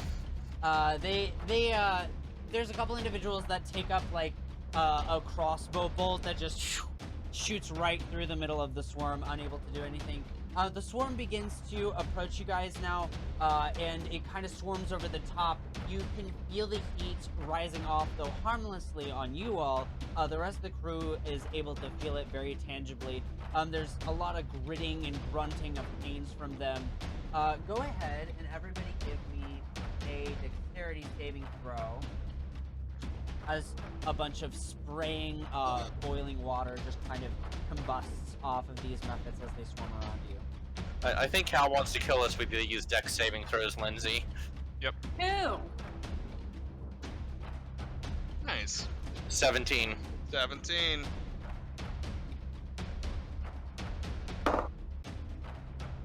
I have a bad knee. Why are you doing this? Dirty 20. Okay, Tower, what was yours? Ew. 2. Okay. So everyone succeeds. A number of the sprays of boiling water at different of you. It's going to be a total of 14 fire damage. For those who failed, it's going to be half that, so 7 for Fasood, Lucian, and Lincoln. However, something that you notice is as they move, the several that got kind of within range first are already moving beyond you. So for those of you who didn't realize, they're already kind of moving past you. And this is more of just they're trying to fight their way through what looks like a blockade. We get to the back of the top of the order, Tower. Sorry, quick question. I forget, with my resistance to fire damage, does that stack with the saving throw as well? So is it half of 7, or is it just 7? It does stack with saving throws. So yeah. Okay. So I round it down or round it up? Round it up, I think. Right? Okay. It's the DM's call, so I don't mind with rounding up. I just want to make sure. Okay, thank you. Sorry to interrupt, Lindsay. Go ahead. Oh, you're good. So I'm noticing them starting to pass. So I'm gonna yell at everyone to get below deck. Okay. I'm not actually gonna yell. And then I will take the wheel myself. Okay. You do so. As you take the wheel, Snitch kind of looks to you and goes, "You're the captain! Get below deck now!" Everybody starts making their way. And I'm going to essentially be, like, I mean, I guess it's just more for flavor, but, like, trying to Eldritch Blast more like a hole, like, straight ahead so that they're not getting at me. Yeah, absolutely. I know mechanically I don't think that's a thing that works, but that's the flavor of it, is I'm trying to blast a hole. Yeah, absolutely. I imagine like finger guns off of the wheel. Sure, finger guns. Yeah. That's a natural 20, which unfortunately only gets 9. And then a 19 for 3 damage. 19 for 3 damage. All And the right. natural 20 for 9 damage. Nice. I rolled a 1 and an 8. All right. So you go ahead and blast a few methods, clearing the way. It maybe not for the ship, but for you at least for the present moment. Oh yeah, no, it's a little stream. I just want to be Yeah. able to see my way. Absolutely. Take advantage on the next dexterity save you make at the end of next turn against Okay. the method swarm. Well, With- that would be now, I think. Oh yeah. 'Cause I'm real good at these. I need to actually start rolling publicly. I think they all go to the GM. Natural 20. All right. Very take nice. 1 fire 19. damage. 1 fire damage. Not too bad. As you're able to kind of dodge out of the way of more spittling fumes, spittling water. Lincoln, what are you doing?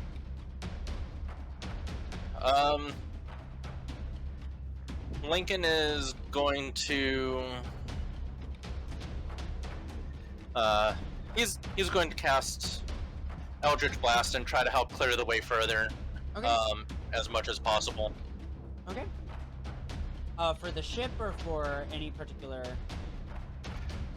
Just basically following Tower's lead, trying to clear out the middle as much as possible to kind of make them part ways. Okay. Absolutely. Concentrating your fire. Go ahead and make your attacks. Yep. 16 and 21 for. Why didn't it? And I checked it too. For 11 and 9 force damage, so 20 total. All right. Nice. Carving out a little bit more, it widens the circle that the ship is kind of charging through. Go ahead and take advantage. Dexterity save. All right. Doesn't matter. You take 1 fire damage. You guys will Probably. take Oh, okay. advantage on. You guys will primarily take advantage on the dex save when the methods swarm you to do the massive damage. That's when you'll take the dexterity save as well. At advantage. Okay. Lucian, what are you doing? Well, he said go below deck, so I'll take a couple shots and go below deck. All right. So, Fasood, I also apologize. If you want to take a double turn here, you may, because we did not get to do your booming blade. Oh yeah, let me take my first swing, I guess, that I held. so that's 19 piercing Nice. and 10 shock. Nice. Carving out even more within the circle. Alright, hold up. I'm just checking. I'm guessing I would get sneak attack at this point, right? Yeah. Yeah, or sick. I'll allow it. I'll allow it. Okay. Alright. So I'm guessing I don't have an advantage though, because I'm not hidden. Or am I? I don't know if a 12 succeeded on staying stealthy. I would say you're able to. That's what will grant you the sneak attack. Okay. Cool. Cool. Yeah, 16 plus. Yeah, 6. I think that hits. Yes. Alright, cool. So that's. Need a D8.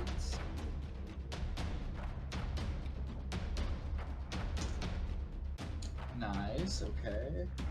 And then 1, 2. I think I just got 2. And then.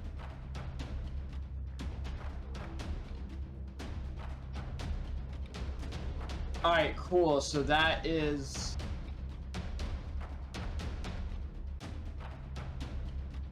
$13 on the dice plus 3. So that's 16 points of damage. Nice. And then if they move, if they move 5 feet in their next turn, they'll take another D8. Which I'm guessing they will. Yes. Go ahead and do that damage. Okay, I'll just do that right now. Cool. As this great. Do you want to describe your spell? That's another 6. Yeah, sure. So he's got like this like long kind of, for lack of the better term, it almost looks like a wiffle bat of just like this dark red wood that's covered in metal. And he just kind of whips it, like hits it against the deck real quick, just warming up his hand, and then he'll just leave from behind the crate and just take a swing and just crack a bunch of them in one hit. And as he cracks them, kind of the energy from the swing kind of sparks off onto the Nephits around the ones he hit. Nice. A few kind of explode in the steam, which means you do need to make a saving throw. All right. I Give me that figured. save. 17. All right. That is gonna be a success for only 2 fire damage as 1 explodes around you. Okay. Do you head to the to the deck below? Well, so that was just my held action. Oh, that's right. That's right. Although I guess I want to get sneak attack. Oh well, I'll just not take sneak attack on these other ones. I'm gonna swing with another booming blade on them real quick. Does a 17 hit? Yes. Cool. That'll be not as good. That's 5. And then the other D8 of damage, since they'll be moving. 5 bludgeoning and 3 thunder damage. 5 bludgeoning and 3 thunder damage. Got it. And then he's going to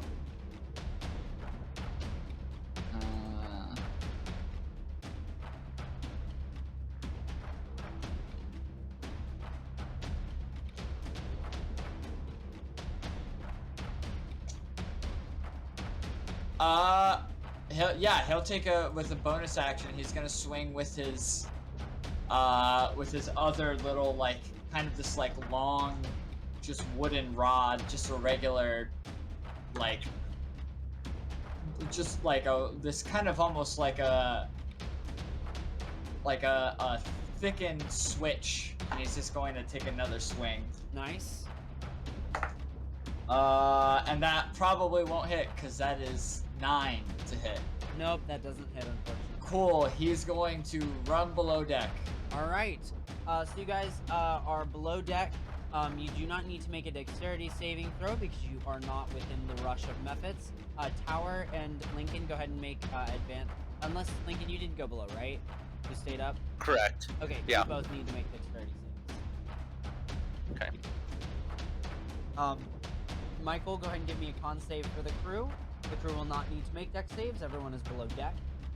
14. They passed. They do. They stay at 2 levels of exhaustion. 10. 8.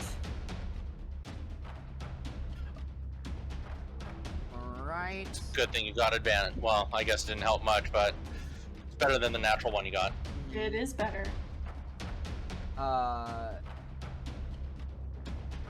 3 fire damage.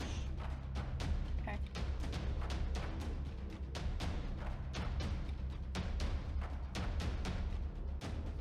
Alright. So, really low rolls. With that, the methods kind of streak past you. As you guys are able to kind of just, like, push through them. And, beyond, the sea is abnormally quiet. There is something very odd about what's going on. And you kind of have this moment to gather yourselves. The crew will continue to need to make constitution saves unless you have a solution. The crew right now is kind of currently like asking if anyone has any kind of like frost magic or anything to help like cool the area down.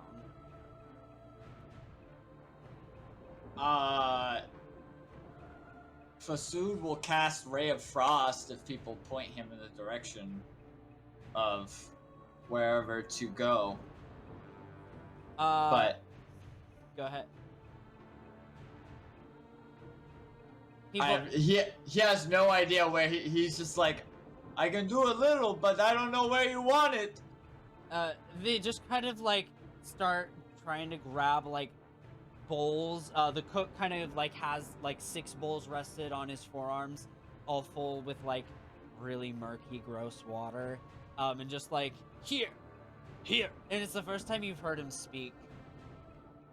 Here. Well, yeah, he'll just start casting Ray of Frost on some bowls and barrels of water, I guess.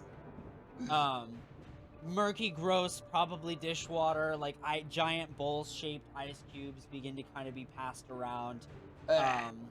It keeps you pretty busy, Fasood. But you are able to freeze some things. Is anyone else joining in this effort? You can cover about half of the crew. I am a bit busy steering the ship. Yeah. And also thinking maybe we should follow the steam guys. I'm just gonna keep my eyes on the horizon and try to figure out what's awaiting us. Yeah, absolutely. Go ahead and give me a perception check, Lincoln. Lincoln is going to look overboard. Is the water still boiling? The water's still hot and the rain is still falling down. We're just gonna default it to like 1 fire damage every round over time tower. So if this takes a long time, it'll be a problem. But you know, in a short management, it's not too bad. I got a 21 perception. Okay, great. Lincoln, what else were you doing? Seeing that it's still hot, can't really try to use the seawater. He's going to go below deck and just see if any crewmates need first aid or if he can assist in any matters. He can't cast any frost magic, but yeah, he's just going to try to administer first aid to any who need it. Give me an intelligence check. Intelligent.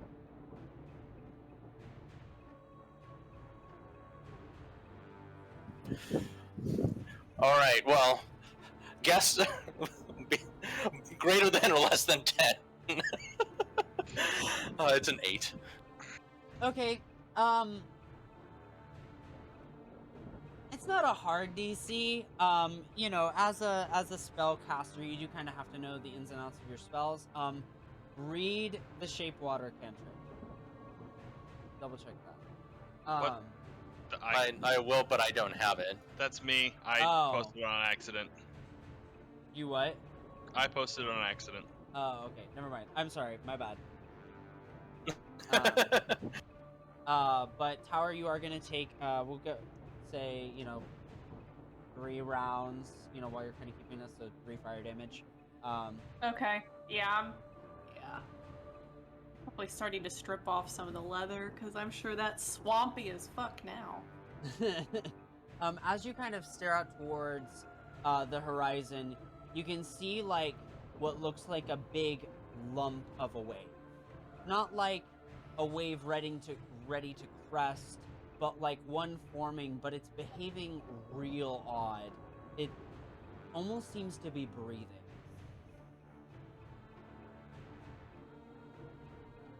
That's interesting.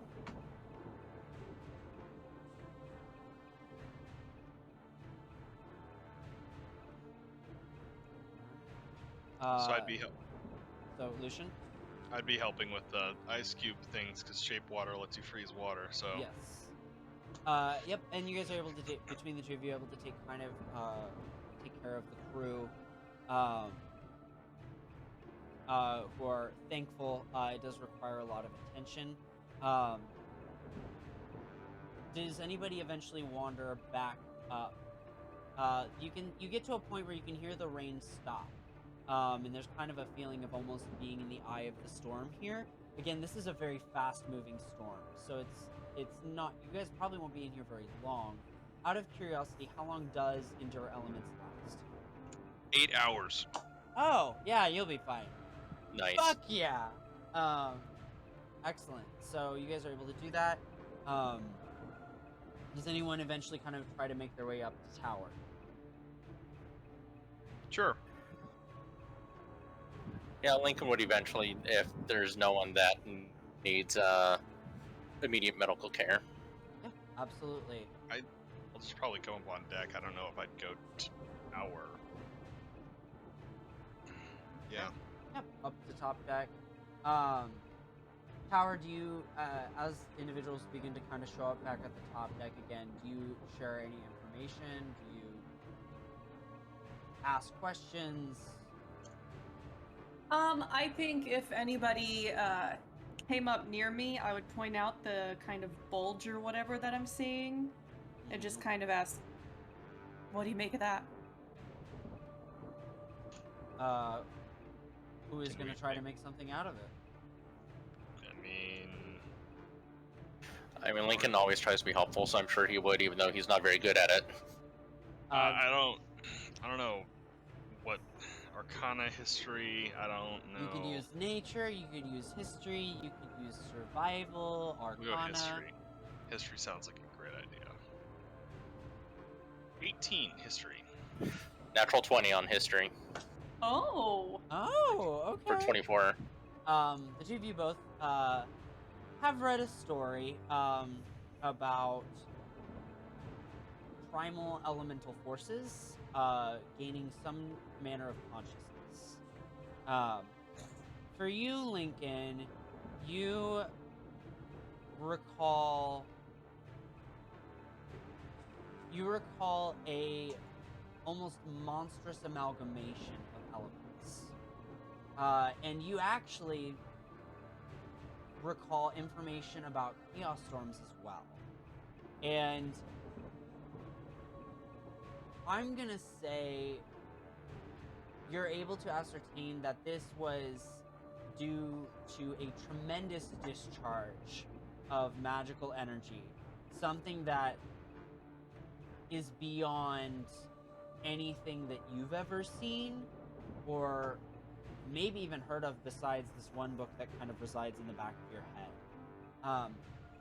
It's going to be some kind of elemental, but it's going to be fused, is what your best guess is. Probably with air or maybe with fire. You also know that it is likely capable of speech and intelligence. So hopefully, maybe you can avert some kind of destruction by appealing to a primal sentience. Yeah, Lincoln will communicate that. That is some being created by a tremendous discharge of magical energy, and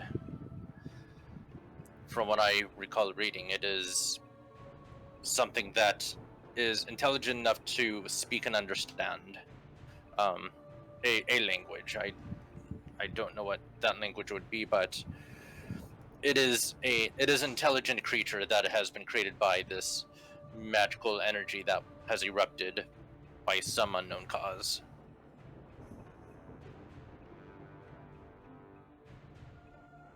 You ever talk to one of them? No, I've just read about him.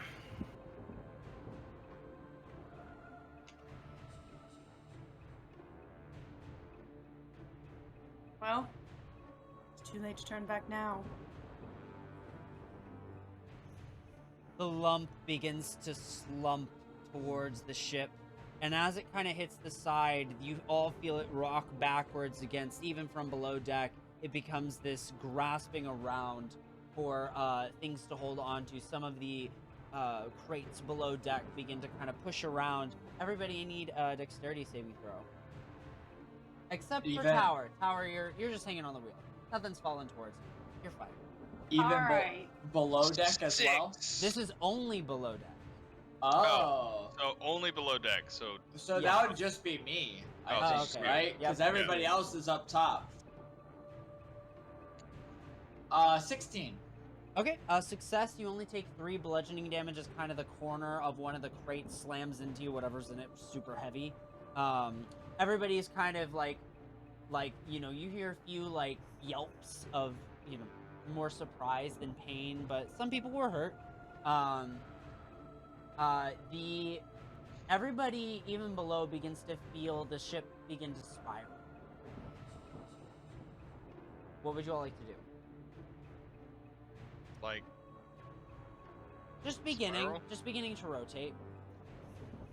I'm gonna look outside a porthole and see what the fuck is going on. If Tower is still going to try to steer this, Lincoln will cast Guidance. Yeah, I'll probably be trying to resist the spinning, but and also trying to get out of whatever it is. Okay, absolutely. Why don't you give me a what sort of check do you imagine here? I'm thinking maybe like athletics, maybe a survival check. Athletics makes sense. Yeah. Because I'm trying to hold against Yeah. something. Yeah. And with Guidance, you add a D4 to your check. Right. I We're think gonna need it. for Lucian, smartest thing situation would be to get in the crow's nest Okay. to give additional guidance with steering, I guess, because you need to be top-down view for the ship, right? Yeah. Mm-hmm. I don't know. Okay, fair Makes enough. sense to me. Fasood, as you look out the porthole, you can see that there is this, like, it's this bulge of a wave that's not like cresting or splashing against, but it's more like a lump that is just slowly moving the ship in a spiral. And you can see some of the, just from your vantage point, some of the water closer to the ship, which is pointed towards the back end, you can see is sinking deeper into the ocean. So there is a level change happening ever so slowly.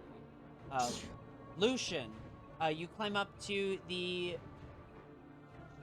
You climb Crow's up nest. to the crow's nest. Go ahead and give me a check of, like, perception, investigation, something to have to do with spawning things. 8. You look Actually, around. let's use our one reroll. So why not? 18. 18. As you kind of get up into the crow's nest, it provides you this different vantage point, and you're able to see the danger below, but you briefly catch out of the corner of your eye a little bit of land. And In which direction? at this point, you would have to have a pretty significantly good sense of direction or a compass to know. But I can point, right? But you can point, yes. Right, left. Believe it's port and starboard. Yeah, I Yes. know. Like, if we're spinning, is it up in the sky? It's that way. and I'll just point it out. Captain, land that direction. All right, I'm still trying to steer, but Yeah. now I have a direction to steer in. There you go. Athletics check.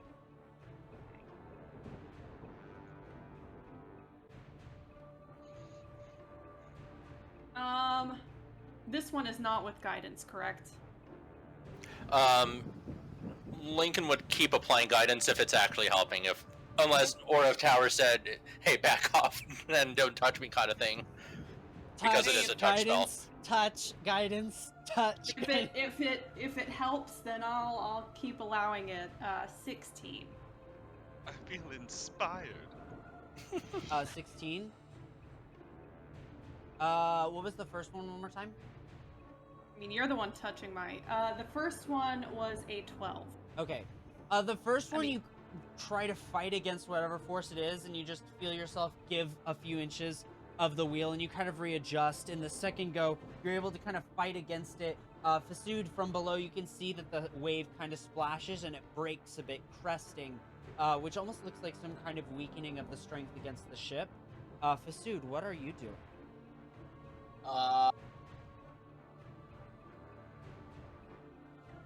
Fasood is he's just trying to get to a porthole to see what's going on outside real quick. Mm-hmm.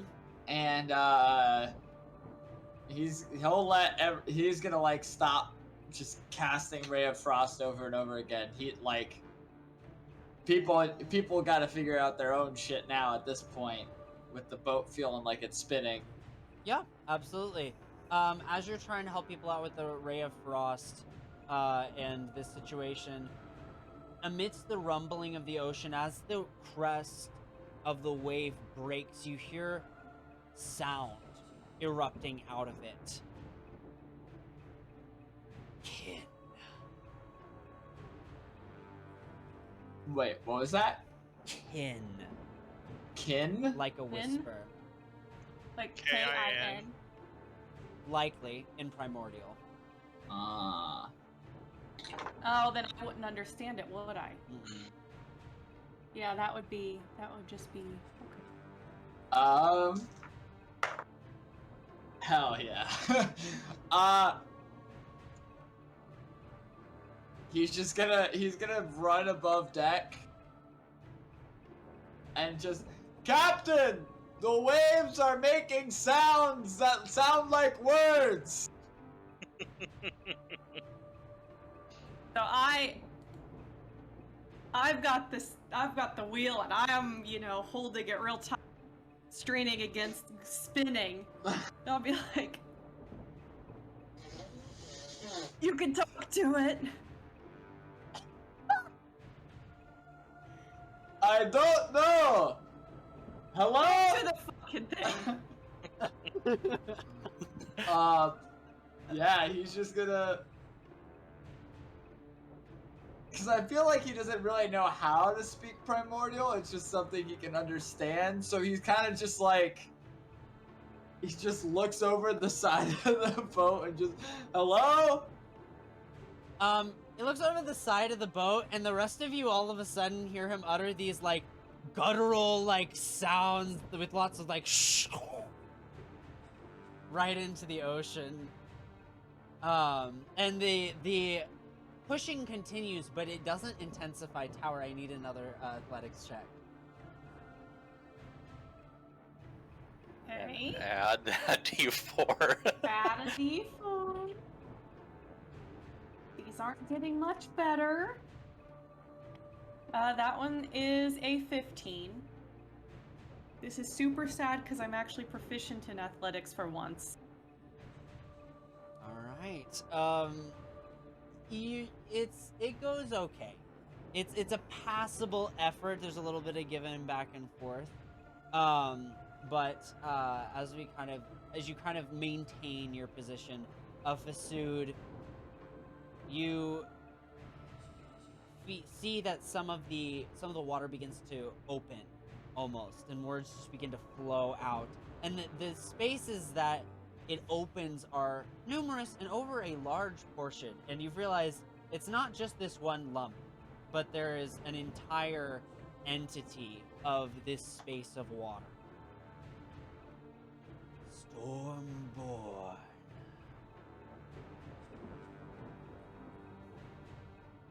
No, my name is Fasood. Who am I talking to? Again, more shock from Fasood. I imagine it's like Fasood.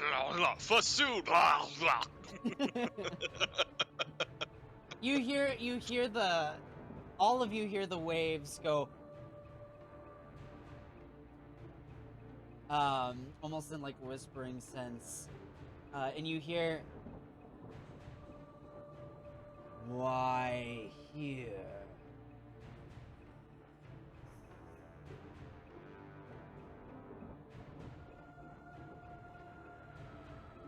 Why here? Yep.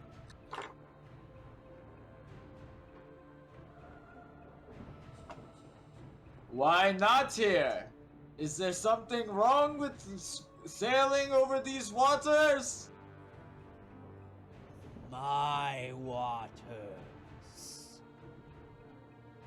Me.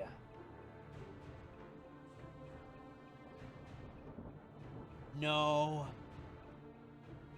patronage.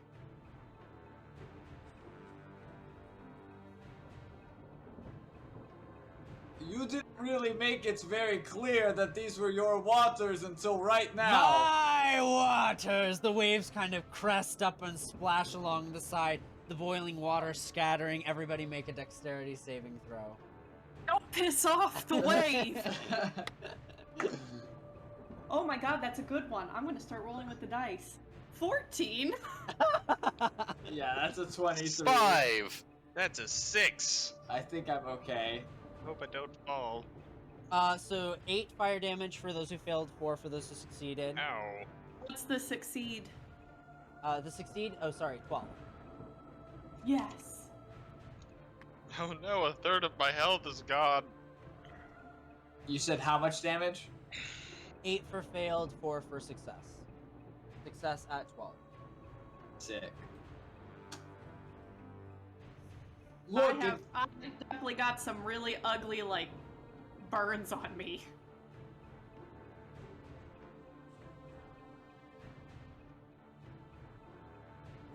if you just want something from our ship, just be more discreet.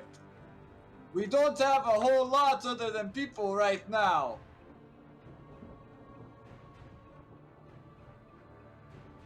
I would have destroyed had you not been here. I will take one body for food.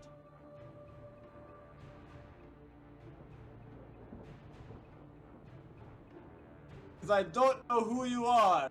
But okay, I guess. Hey, Captain! The ocean apparently wants a person in exchange for us to sail through.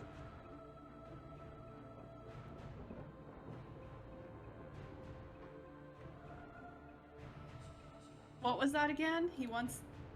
The ocean apparently wants a person in exchange for us to sail through. Oh fuck, give him Lance. Fasood's just gonna go below deck. Lance, the captain wants to see you up here real quick.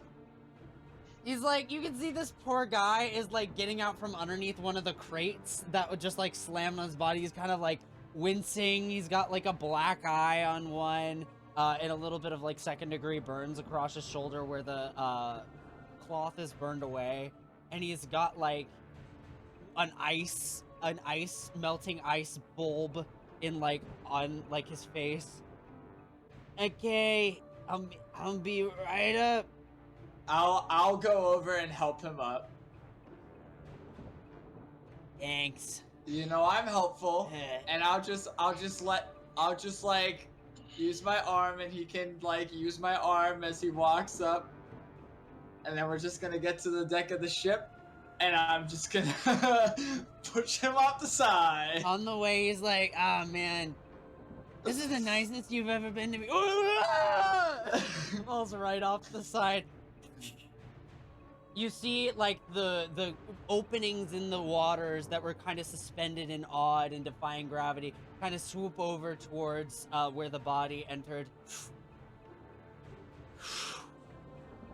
And the waves almost kind of right the ship towards the piece of land and give it, like, a shove in that direction.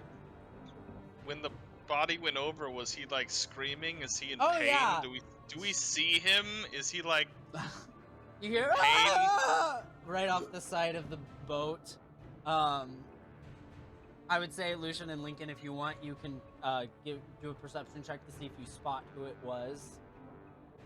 I mean, Lincoln heard the order. It's probably not hard. Well, you heard. Well, oh wait, do you understand primordial? Oh no, I was Give him legs. talking normally to the captain. Oh, that's right. That's that's why I got Lance. Yeah. Okay. No, I was just saying, because if he is like visibly in pain, I was just gonna shoot him as he goes down. So. Oh, okay. You know what? I'll Yeah. let you. Yeah, you can Yeah. give him a mercy kill. Yeah. We won't even. I don't even want to roll. I just want like a narrative from you. How does this go down? I see him tossed over and in the water, and then probably start screaming from the intense heat and blisters forming and whatnot, and I'll just pull back and. The cries hush in a moment as you know your arrow's found its mark right in the heart. You can see the eyes go blank just before the waves wash over and the body disappears from view. It's a waste of an arrow, if you ask me. It's more comfortable than drowning. I knew he'd come in handy. Why do you care? He's dead. Did you know the guy? Nope. Lincoln will just Really? kind of bow his head and just quietly retreat back below deck. Alright. You're able to do so. The water's quiet.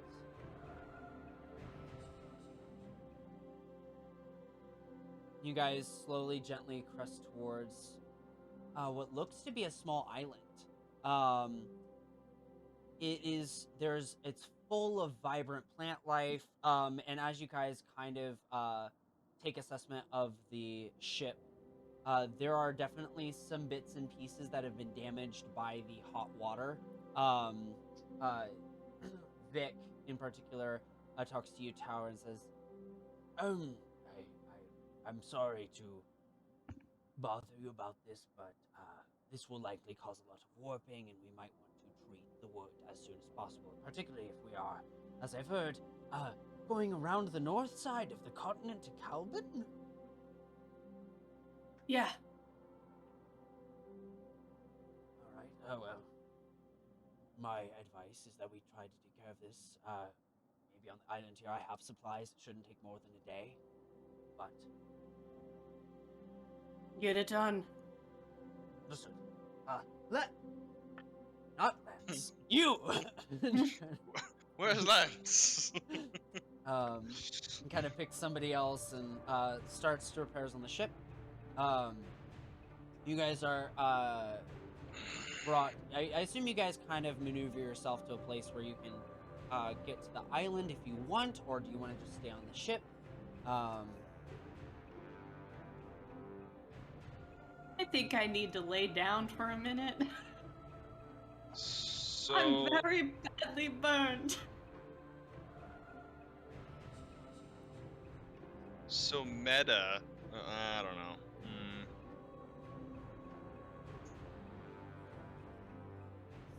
on. Okay. Hold on. Fasood is definitely going to toss the cloak overboard that he left on top of the ship deck. That's probably like littered in holes by now. Oh yeah, it's like it's got areas that are like none of it's really fraying too bad because it's been singed. Yeah. Yeah, he's just gonna throw that piece of leather and cloth off the side real quick and then lick his wounds. Metaphorically, not literally. I wasn't sure because you're a cat. Yeah, yeah. The distinction is important here. Lucian, as you're playing with whatever you're playing with, Snitch kind of comes over, Fringe a hot mess, a few, everybody's got kind of these second-degree burns in different places. Comes over to you, Lincoln, and look, I misjudged you. And just leaves. Not apology, just something of appreciation. Yeah, Lincoln, he doesn't really say anything. He's kind of doing some of his own reflection on things. He's going to go below deck and he's going to get a little bit of rest, just take a short rest, using game terms, just to recover his spell slots and what have you in case he needs to. And then he'll, after an hour or so, just so you have an idea of what the plan is, he would go onto the island and start looking for supplies, because presumably they would have to get some supplies. Okay, yeah. Absolutely. They're probably gonna need cut wood and tree sap to repair the boat, so... Yeah, just kind of going off and doing that. You guys have to kind of hold the anchor, and you'll have to send people out on kind of the two small ships that are contained within. If somebody wants to actually make that mark, if somebody wants to manage the ship document a little bit, you can go ahead and create a section under hands. I'll even start it for you. And we'll just put devices, and you can put 2 rowboats.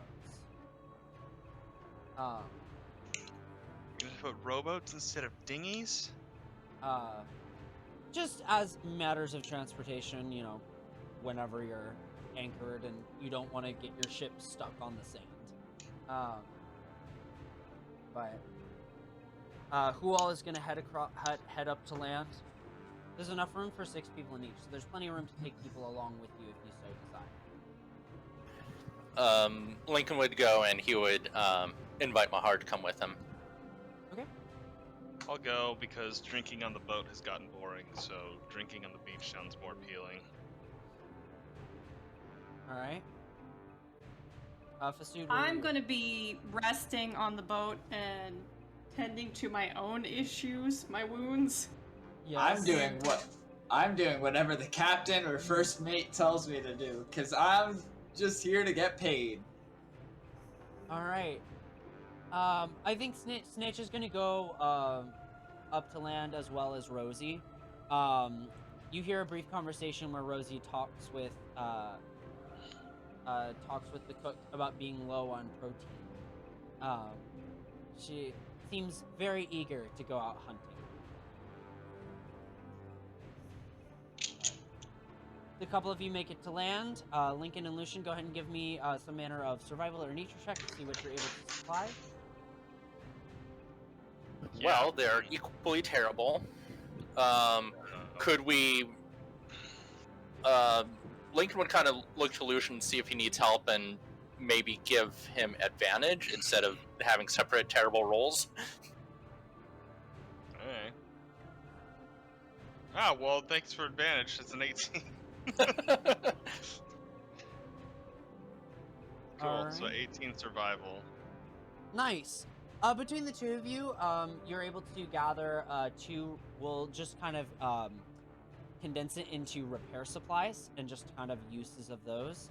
You're able to gather 2 repair supplies between the two of you, with 4 being used for the current repair, 5 beforehand. That leaves you with 3 for future reference. I am putting this all in the doc, so you will have that at your disposal to do things later with.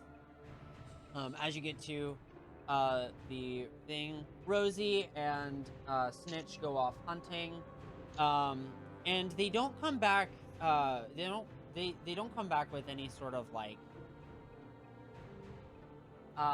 dead like animal dragging. They actually come back with like pre-carved meat that's kind of sitting in some manner of sack that they plan to take on board.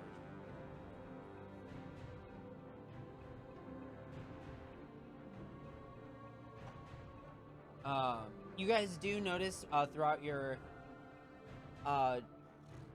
time there is a town nearby, and if anybody is proficient in navigation tools, you can try to make a check to see if you can identify where you are. I don't know if anybody is. Nope. I mean, Not how I At said the kitty. yeah, at best, Lincoln does have the astronomer background, so maybe he could use. Well, I mean, if it was night, he could use Right. the stars to maybe help orient. But yeah, that's the best he could use. It's getting to like late afternoon, early evening. So soon the stars would be up, and maybe you could find yourself to orient there. However, I have navigator's tools. there you go. I can do it, but I'm on the ship. I mean, you guys are still, you're still less than a mile from the thing. Alright, I'm proficient in them. That was a terrible roll, though. That was another 8, so... I need a different die. New die. Okay. You can tell the storm took you west of where you intended to go. Maybe south as well, based off of that roll. But definitely west. Okay. What else is anybody else up to? For Student Tower, you guys, it only takes, an hour or so to kind of repair. You guys just continue to chill. Do you take the other rowboat? I feel like I should stay on the ship. Okay. Tower, just as a note, we will be using favor rules. So, as you guys do things for the crew or gain the respect of the crew, you will be getting points. Tower, your command was regarded as rather selfless in nature. You staying up there and having everybody else go below. You get I know. +2. I know, everybody loves you. But you gain +2 favor with the crew. Everyone. Yo, make it +3 because we have one less crew member to gain favor with now. You got rid of the problem child that everyone knew was a problem child. Yeah. The favor that you can personally have with the crew is only limited by your charisma score. So that is the max amount of favor you can have. Tower, it's pretty safe.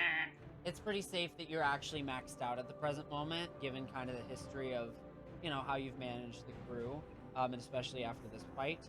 Lincoln, you have gone from a 7 to an 8 with Snitch. Okay. Snitch, It's like a dating sim. We're getting these points for our Yay! pigeon boyfriend. Yo, we just gotta give enough presents to I mean- eventually, yeah. Making Yeah. chocolate. We're I limited to just- 2 presents a week. Yeah, I found this Did- book. Who wants to get gifted a book on the crew? Did just out of curiosity, did Lincoln lose any points for his first interaction with Snitch? And Mahar technically, stole his spoon, so.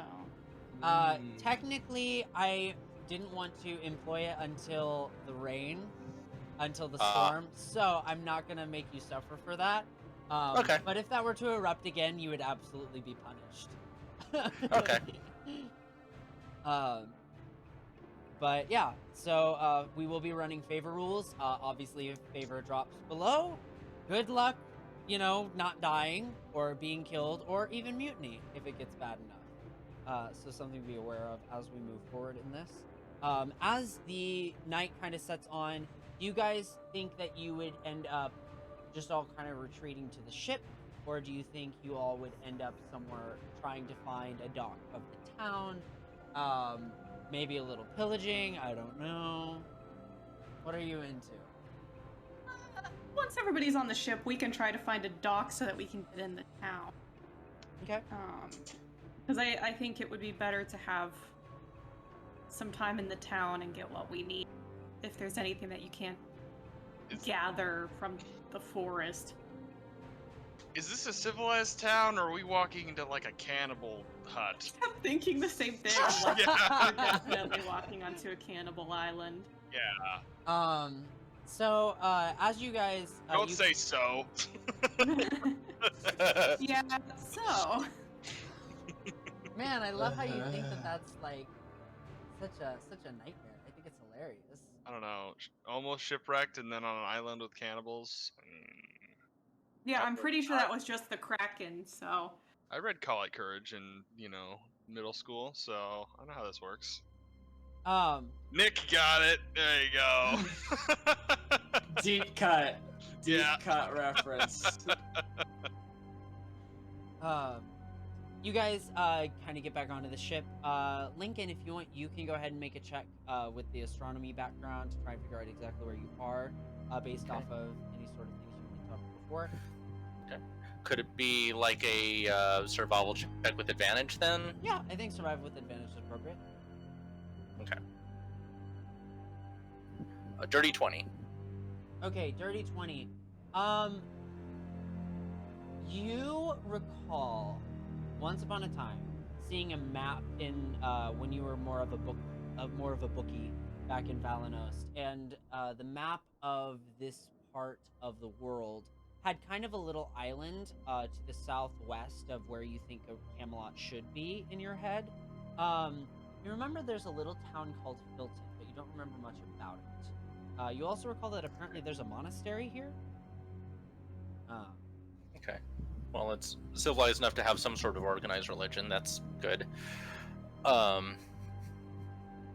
ship makes its way around to the side, and you guys do find a docks. And it's at these docks that Tower you have a flash. This is where that one monk was. So long ago. One monk or the monks? This was the where you went to find help.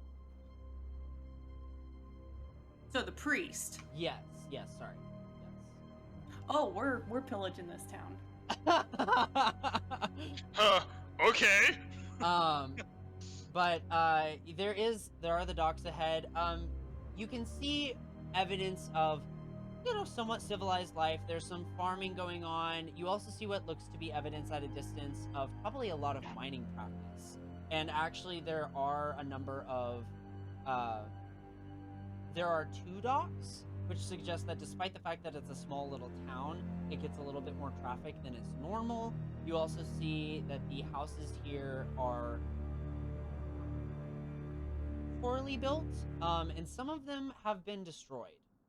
So this is not a town that has not known its woes.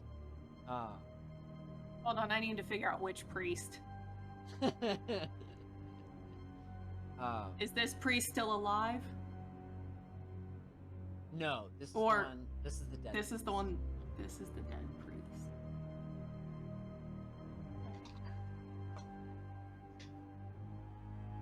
Something we can pillage this town.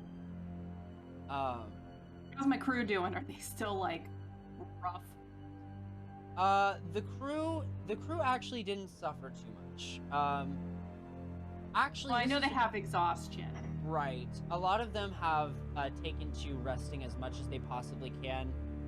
Vic is particularly stressed, being exhausted, and also working on the ship.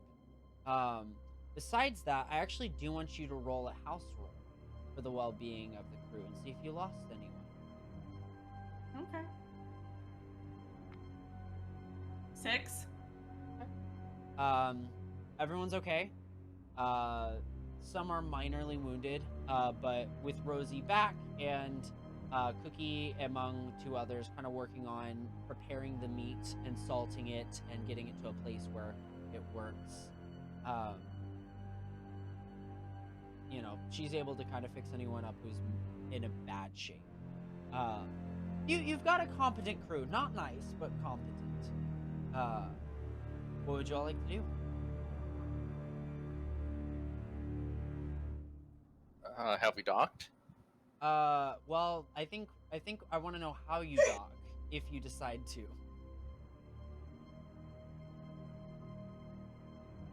I imagine we would not do it right into town if we plan on pillaging it. But I'll let the captain decide that one. And has been communicated that they're going to pillage? Hold on, I'm thinking.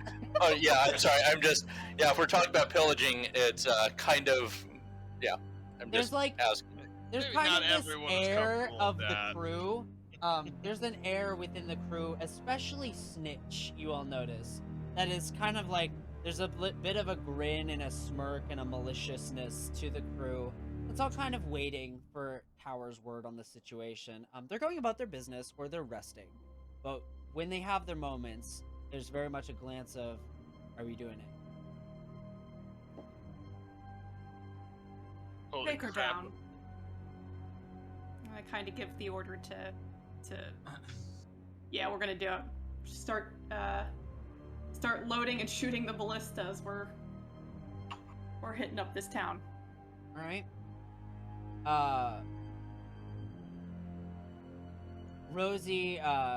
Rosie begins to organize the people to get on the armaments. I'm curious how Lincoln and Lucian handled this. Yeah, this is Yeah, I'm. I think Fasood is kind of just like going about, like, all right, Yeah, Fasood's like, I- I'm easy. and he's gonna just like bump into Lucia and be like, "Are you helping or not?" What's going on? I don't. Yeah, Lincoln's kind of looking at Lucian and then looking at the crew. What are we doing? Attacking the town. Why? Captain's orders. Probably has a lot of money over there. Go up to the captain. Yeah, Lincoln will follow Lucian. Captain, you're attacking the town? Yeah, Why? kind of what we do. We're pirates.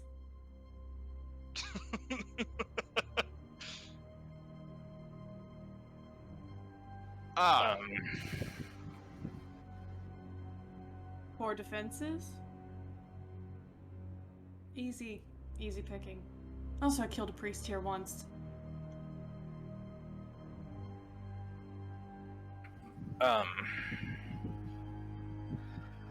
Lincoln is going to leave and he's going to get Mahar. Okay. And when he gets to her, he says, we're getting off this ship. Oh, okay. You kind of met her in the kind of the barracks boarding room almost. She gets up and kind of brushes her hair back, and puts her hand to her head. What's going on? They appear to be set on attacking this town, and I don't think that it's a good idea that we stay on the ship.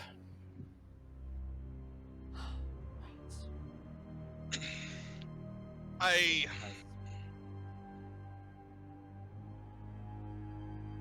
She I goes must- with you. Okay. I must protest. Yeah, sure, do what you need. To attack a town unprovoked. Not really, doesn't seem like the right thing to do.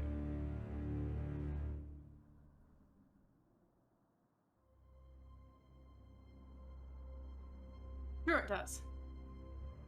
Why? Because it's easy. We'll get what we need. We'll leave. Are you planning on slaughtering the town, or Some of them.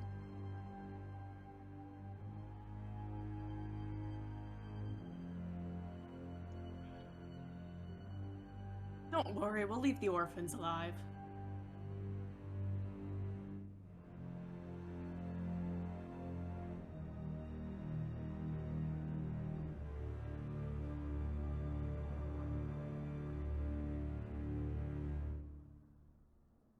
You hear as the ballistas shoot out towards the town. Lincoln is going to start running to the town. Okay. Shot number 1 complete. Ah! There's like a little bit of a cry from everybody. There are like 3 individuals of your crew who like to kind of take to the ground and scout things out, and they kind of dump off the side and begin their kind of rounds, going out and about. You guys shoot more ballista fires. what exactly do your loyalties lie, Captain?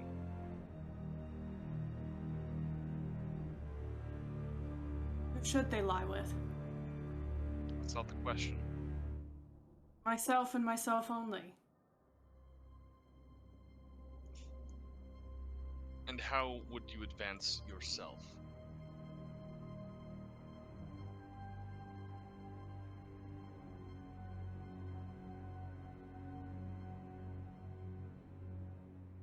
I get to pay my crew.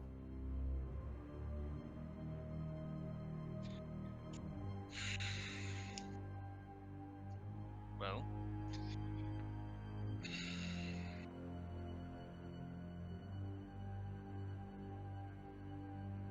you rescued us on a favor from Mistress Vale, right? Yeah.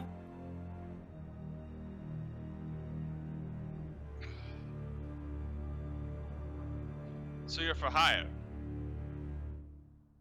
No. Why not? More ballistas. Mistress Vale did me a great favor once, and I'm returning the favor. I wasn't bought.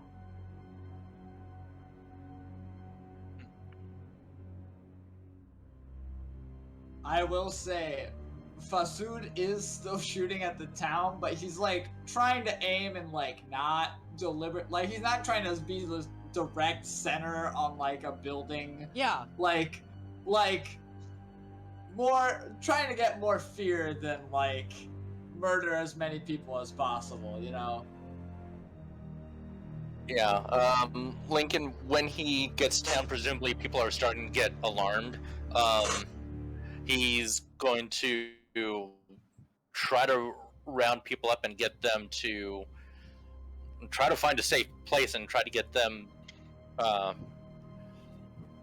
just try to administrate if anyone gets hurt, and just try to direct traffic and try to get people to move so they don't get hurt by this. Yeah, Lincoln, you and Mahar rush into the town and begin looking around people. Go ahead and give me a check. Investigation, perception, you know, whatever you think makes sense. And take it with advantage as Mahar's helping.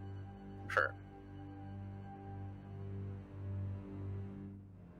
17. 17. You make your rounds, you begin to shout out, get out of your houses, get into the woods, you know, get to cover. And it takes you a few minutes to realize no one's coming out of their houses. Ooh. Ooh. Oh shit. And you look around and No one's there. there's kind of like a rushing of movement. You see the flash of fangs in the Flop, moonlight. Flop, flop, flop, flop. Fluff, fluff, fluff, fluff. Meanwhile, I would like everybody give me a Constitution save. Including Lincoln? Yeah. Oh, yep. If you had the gruel, you make a Constitution save. Oh, I did not have the gruel, baby. Let's go. actually did not have the gruel, but I also You- rolled a nat you- 20. So Well, you should. Okay, I'm gonna send you a message. Okay, got a 10 on the Constitution save. 21.